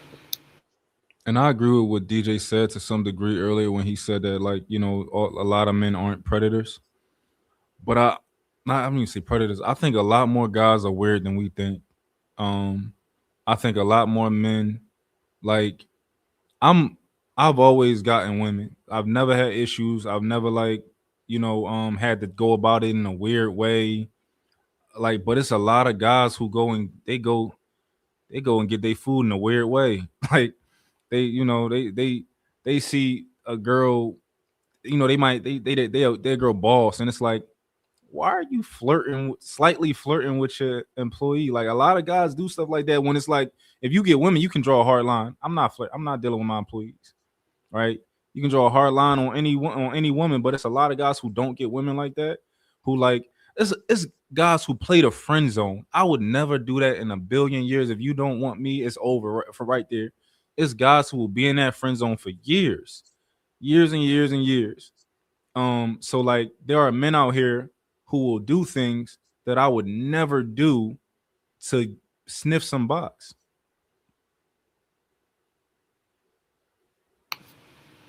Mont So is losing me with this conversation. I have no idea what the hell he talking about. I do remember the time on a Wednesday we had this same goddamn conversation before about men being predators. Then Mont brought this up again, and he said he will leave his child with a nursery full of women. But if there's me in there running that nursery, ain't no goddamn way I'm leaving them there. You just assuming they all predators. You remember you said that, Mont? Yeah, I typically operate in my life. I think it would be better for I operate in my life like that. In general, I think men we dangerous, and a man should look at me like, oh, he potentially dangerous. You should But look at me like that. It should all be in the back of your you head. just right here now, you gave the women the benefit of the doubt just because you get boxed. That's what you did. You just assuming they ain't got to worry about. I'll never have to worry about because I get boxed. No, man, look, you do, you don't get boxed. Doesn't mean they can't be a problem if they wanted to be a problem. So you would leave your daughter at a daycare full of male workers? Would I leave my daughter at a daycare full of men workers, right? Male daycare, all men, all teenage boys and adult men. Well, let me help you out. My daughter was in tumbling. I don't know if you know what that is. Yeah. And instructors was 2 men. Nobody ever had a problem. I think nobody had a problem. I think it would be better if you just answer my question. I wouldn't have a problem. That's what I'm telling you. Okay, so you would drop them off. So I actually did that, but it wasn't in a daycare. It was, like I said, it was tumbling. Look, most of these daycares now do those things, even if there's all women, all men, or whatever the case, I was mixed. They have cameras. Now, maybe these old hood daycares you go to, they probably don't. But the more upscale daycares, they have cameras. You can log in with your login and check on your child at any time at all times. They do that for their protection. I wouldn't have a problem with that, man. Look, my daughter's coaching staff, flag football team, they was all dudes. It was all dudes. They had no problem with them coaching them. They was respectful. They kept us informed. Didn't have an issue with that. Got you. But the other guys on the panel, how would you feel about your daughter being in a daycare? And it's just male workers, all men. Well, I homeschool both my younger kids, so at this point, I wasn't willing to send them to daycare with men or women. Mm-hmm. Yeah, but can you answer the question, please, if you can? I just did answer the question. I don't give a shit whether it's a daycare full of men, a daycare full of women, or a daycare full of men and women. Okay, I'm answering it subjectively because you're asking me the question, right? I wasn't willing to send my kids to daycare at all. I worked overnights for 8 years so that I could be at home with my kids during the day while my wife went to work. No, if you had to choose, if you had to, what would you choose? So are you asking me, would I choose to send them to a daycare full of women or a daycare full of men? If you were forced to choose and you had no other option. And my choice is between a daycare full of women and a daycare full of men. Yeah. Which group do I think is more responsible based on my interactions with them? Because I'm not sending my child to you just because you're a man or just because you're a woman. I want to sit down and talk to the staff. And if the men come off as better suited to take care of my children for 8 to 10 hours a day, that's who I'm going with. If the women in this scenario, that context isn't given in this scenario. So but that's what I'm saying though, Ma. It's not that's unrealistic. It's unrealistic to ask a real live parent a question like that. That's just not realistic. I'm gonna go talk to these people. No, I totally understand, right? And I understand that women can be predators and men can be predators, right? But at the same time, I think that it's reasonable that if your daughter is going to her cousin's house, let's say your daughter is 7 and she's going to her aunt's house, and there are a lot, that her aunt has a lot of guys coming in and out of that house. I think that it's reasonable as a father to be like, you know what? Maybe I don't want her to go over there because there are a lot of. I'm not saying that all those men are predators or any of them are predators, but I think that as a father, it makes sense to say that, you know what? I don't know how comfortable I am with my daughter inside of a house where there are tons of different guys walking inside, as vice versa. If that there were like she had a lot of female friends, I think that you might be it. And I'm not saying that women aren't predators too. That's a different scenario, though. It's a different scenario.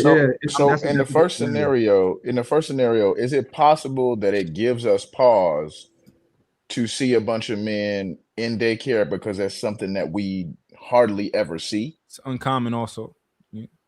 Like for the most part, when it comes to child education, you're normally going to see women dominate that field. So if you are in a place where men are dominating that area, it's gonna give you pause because you normally don't see it. So it would, if I were to approach, it would give me pause, yes, because I normally don't see it. But um to I am Shell's point, we definitely talking.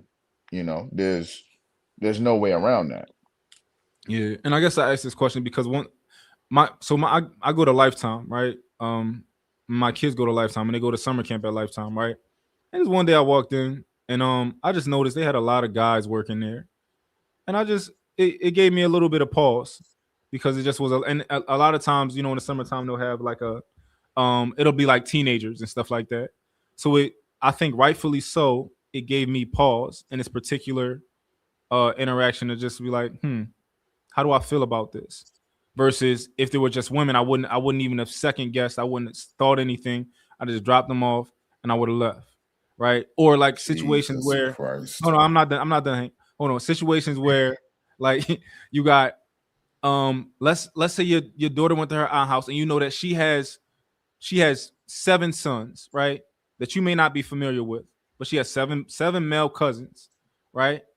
I just feel like as a man, it makes sense for you to have pause of versus if she had 7 girl cousins over there. I don't know. Maybe I'm crazy, right? But I don't know. Yeah. I mean, to wrap it all in a bow, most situations where you drop your young child off is normally not a lot of testosterone filled males that you are unfamiliar with. So I think for anybody, they would probably raise an eyebrow, especially if they don't know them. It just is what it is. You should always be, and I think women should be. I think women are too comfortable around men. Like I think like women they'll tell you they not comfortable around men, but then you be like, yo, you just met this nigga. You about to fly with him to Miami? Like they do this type of shit. Like where I meet a nigga, I'm cautious. I'm way more cautious than women is because I know how niggas is. I'll tell you off, Rick. If I had a baby, I mean I got an 8-year-old son, but if I had a daughter and that was a circumstance, bro, I'm gonna just be honest with you. Like my first initial thought is gonna be no. And to Shell's point, I think I would have to be talked into to like actually get to know these guys and get to understand their expertise and their knowledge and just kind of character-based stuff. Like, I'd have to dig deeper into that. But my initial thought process when I see that and when I come in contact with that, I'm like, nah, that's not gonna work. Yeah, but that should be the case regardless. Thank you, Hank. Yeah. But that ain't what mine said. I drop off. I don't care about what it is. As long as it's all women, I'm good. He ain't investigating. He's just assuming these women are going to be lovely, kind, unpredatory type women. They're gonna be That's sitting what there you watching said, reality TV with your DJ, kids. DJ, that's what I said. Yes, you said if some women, I'm just gonna drop off and be and don't even think about it. Okay. Is that not what you said? The way Hank, that's not what he said, but essentially, if we were to put the question to him, his response would basically be he's more likely to trust the women than the men, just without any question, right? What you and I think are saying is that I ain't really trying to trust nobody until I know who they are and I talk to them and get a feel for if they're the person that's supposed to be around my child. I need recommendations. I need background checks. I need to know the history, the incidents reports. I need to know all that. Not mine. They all women. Take my baby. I'll trust you. You know why? Because there ain't no hard ankles here. Just in case if I see more than 4 hard ankles, get back in the car, girl. We out of here. Just in case y'all got ears like hard ankles. Yeah, I'm weak. Just in case y'all got ears like Hank and y'all not good at listening, or y'all don't like to ask questions, things like that. That's what you said. So okay, if y'all don't like to ask questions, things like that, what I'm saying is, of course, I would never drop my kids off at a facility that I don't think is accredited and I don't think that is reasonable and of my kids being there, regardless. But however, even if it is a facility that I'm like, okay, this is a good company, it's been here for a long time, it's quality facility, and I still see all men, I think that it would still give most men pause when it's just unusual. It's just not something where it's unusual, and I know that a lot of times we don't like to talk about it, but like niggas be doing a lot of shit, especially within families and daycares and things like that. And it happens with women too. Women do it too at the same time, right? But I don't know. I don't know. So One it could happens with argue more that women at daycares than men, it obvious happens because of more with women yeah. with juveniles, but they're obviously going to dominate that particular sector. But Yeah. you hear a lot more of women interacting with juveniles, sending pictures, Mhm. you know, sending text messages, sending stuff that's explicit, doing stuff that's explicit, you know, pregnancies, all that kind of stuff. But they do obviously dominate that arena. So Yeah. I don't know. I don't know how y'all are and what y'all experience has been and what y'all have heard, but it's a lot of shit that be going on inside of people's families that they just be letting slide. And it's a lot of shit that be going on just because you know your child was unsupervised and around just a lot of men did coming in and out the house, and y'all not watching your kids, your daughters and stuff like that. So Yeah, but you're conflating the daycare with family. That's I'm two not different things, man. I'm not conflating because it's just I'm saying men. That's my point. Men that you don't know is my point. And even men that you do know, a lot of the men that we probably do know are these people too. So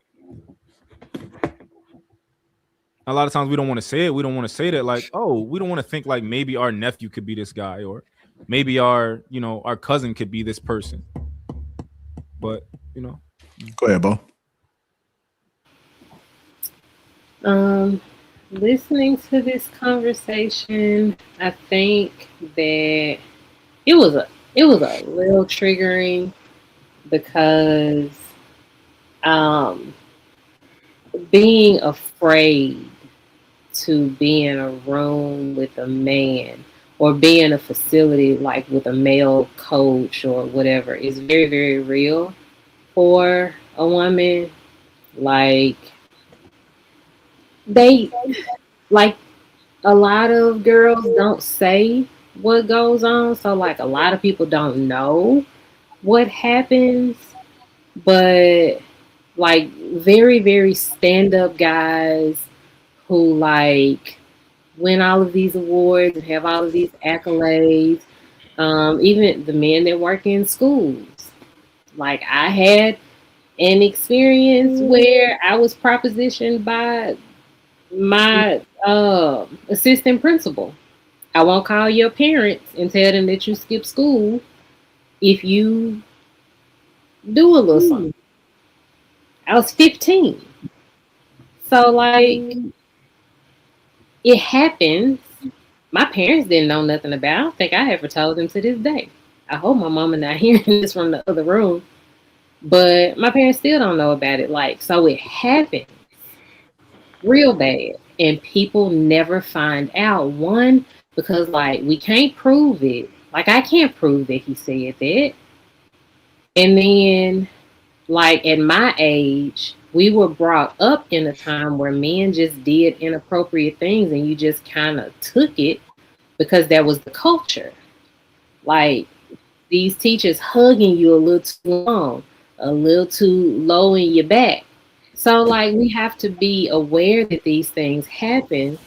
And so I also don't want men to in one breath say that we are the leaders because we are physically stronger and we make the rules and blah blah blah.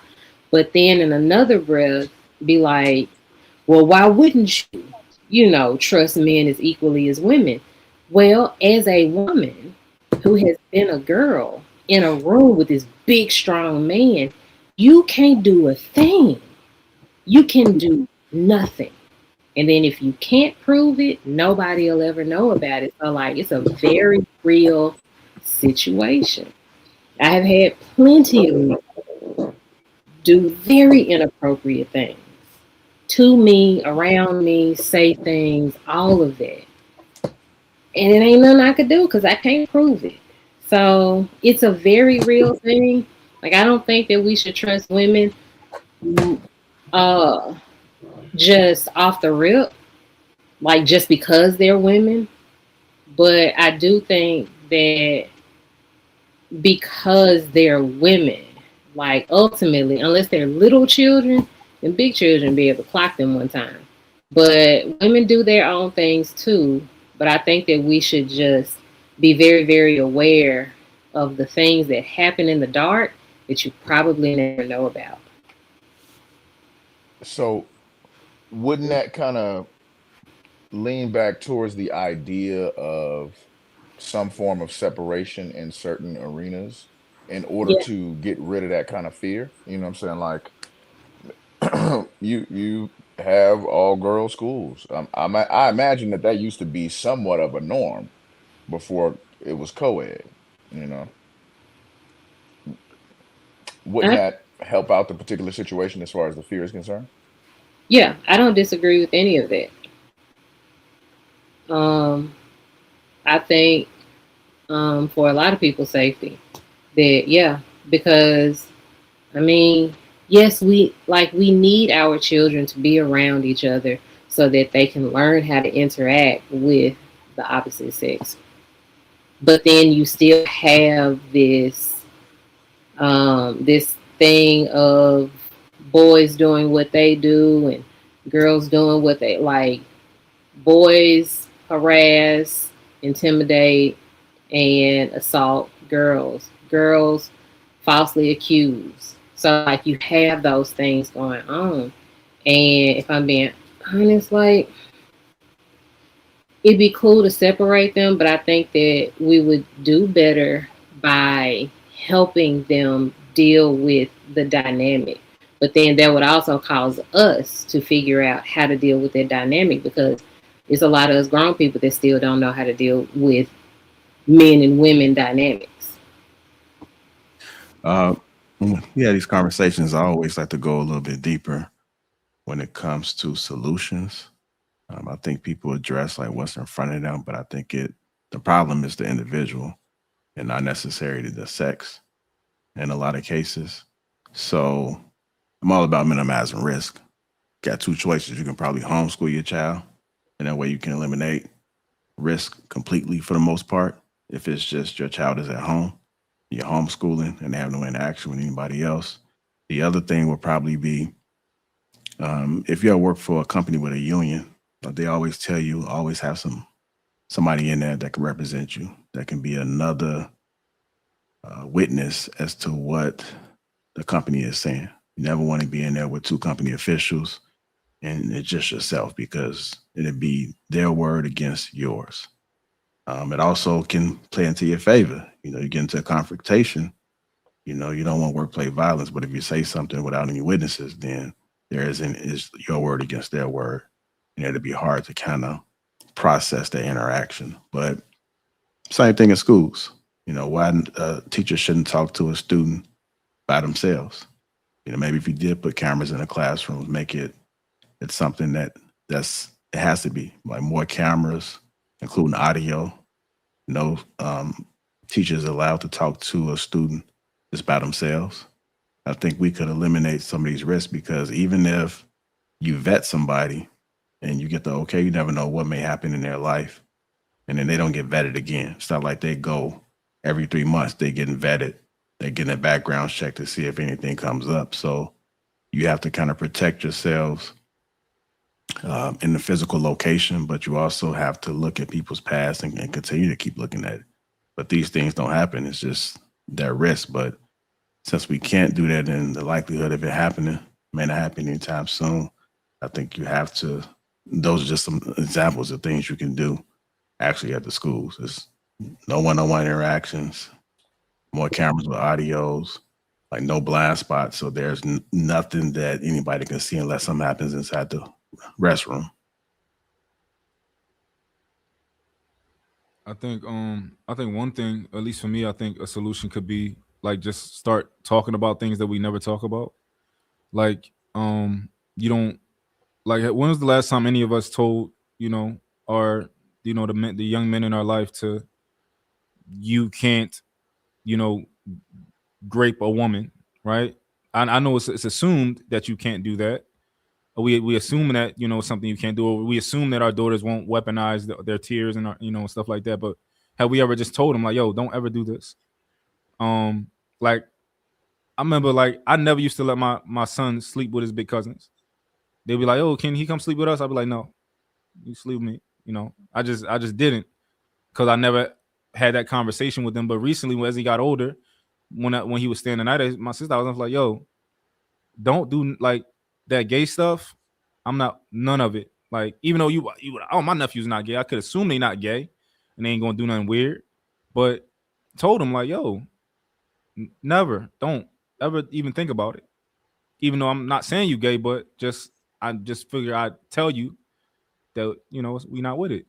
So I think that's step one, is kind of like talking about things that we just assume that kids understand. And I don't understand, dog, because those are things you should be talking about. I talked to my son about that. No means no. I told him, don't be alone in the bedroom with a woman, and just leave the door open. Leave the door open. If for some reason a young lady needs to be in your room, you leave the door open. Don't close it. So if something would go left, they have all access. Say he was behind the door doing it. No, we're not doing that bullshit. If you don't have a rubber at the time of the opportunity presents itself, you go home. Take a goddamn cold shower, get a bottle of lotion. I don't care what you do. Get it off, chalk it up as a loss, maybe come back tomorrow. Don't accept the rubber from a woman.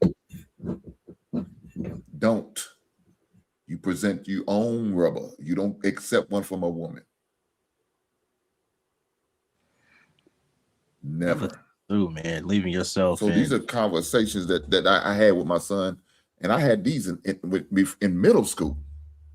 Mm-hmm. Now, certain things I had to have conversation earlier than I wanted to, because being a substitute teacher, we finding condoms in the kids' bathroom because these two fifth graders was having sex.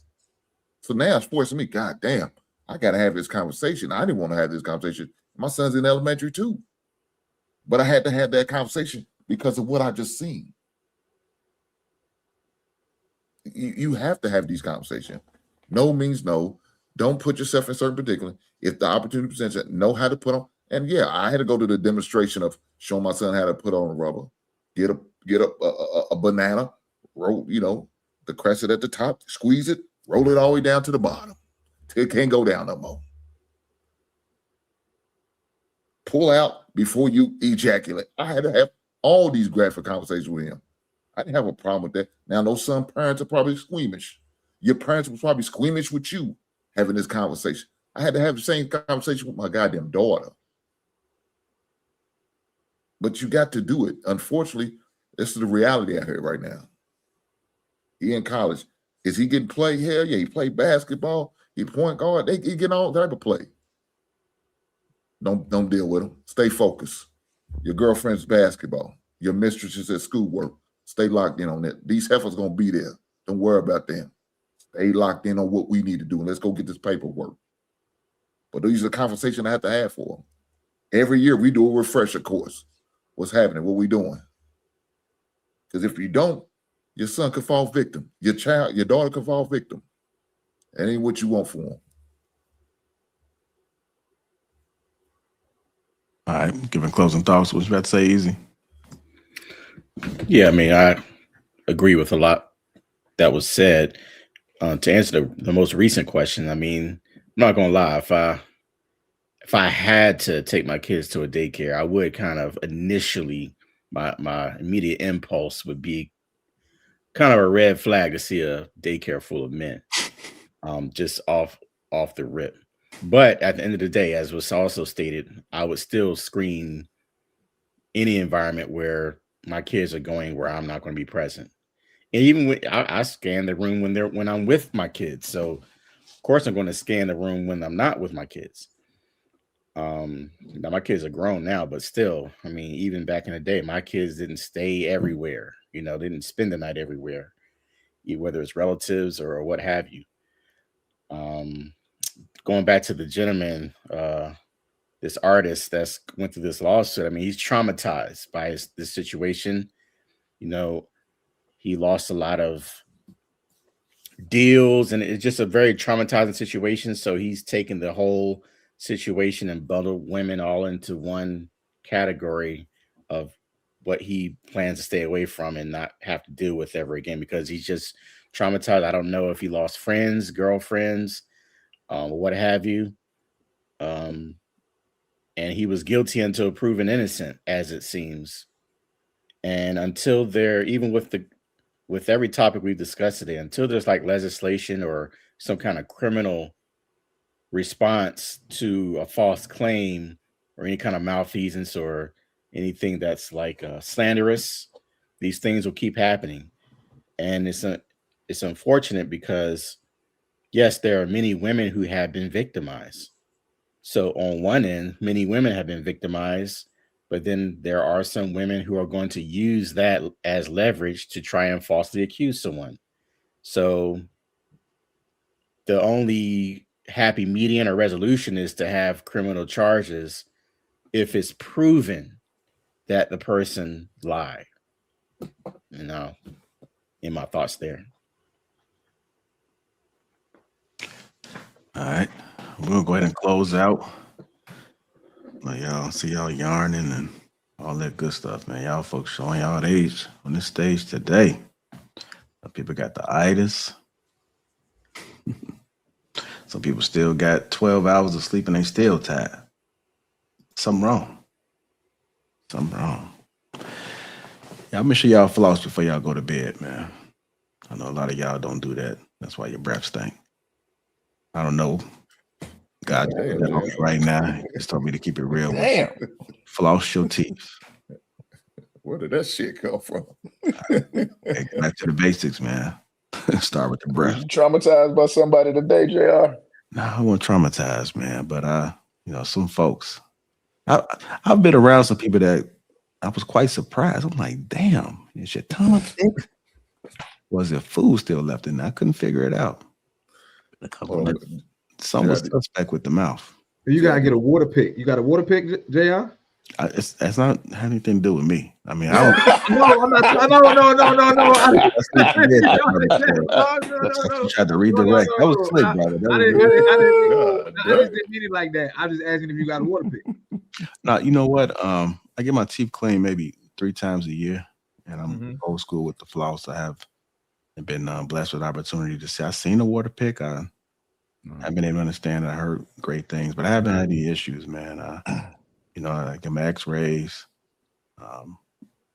My cleanings get done. I brush my tongue. I spent some time on the teeth, so ain't nothing like a water pick though, JR. That's like okay. Well, I mean, maybe that's a cherry on top. You still got a floss, but that water pick, like the PO box is in the description. Does anybody want to send that for a gift? And bless your brother. Want to send that water pick? It's just a good one though, man. You can get the combo, the toothbrush with the water pick inside. Okay, so you're trying to send me another signal, so you and Chels on the same type of time, huh? No, don't do that. I didn't say nobody name in particular. I'm just. I know I ain't been on the show in a minute and all of that good stuff, but I ain't mean nothing. I was like, damn, you know how you get older and you start getting excited about shit like water picks. Like, damn, I got a water pick. Chels, you know what it is. JR caught some bold blow by wind, man, and it just disturbed it. Man, traumatized. You gotta go back to COVID-19 protocol. You gotta put his mask back on. Floss your kids' teeth too, man. Like teach them, and then at least like once a week, make sure y'all flossing their teeth as well, because you don't want them to grow up with the halitosis, man. It ain't nothing like. You just see somebody they look the part, but the breath just ain't there. That's some nasty work in my Hink voice. That being said, man, y'all be blessed. Chat and Ghost Watchers, hit the like button on your way out. We live tomorrow for the Thursday show. I want to thank y'all for the supports. Make sure we support everybody on the panel as well. Check out and see what they got going on. Hire, book them, whatever they got going on. Support them the same way y'all support me. And we out, y'all.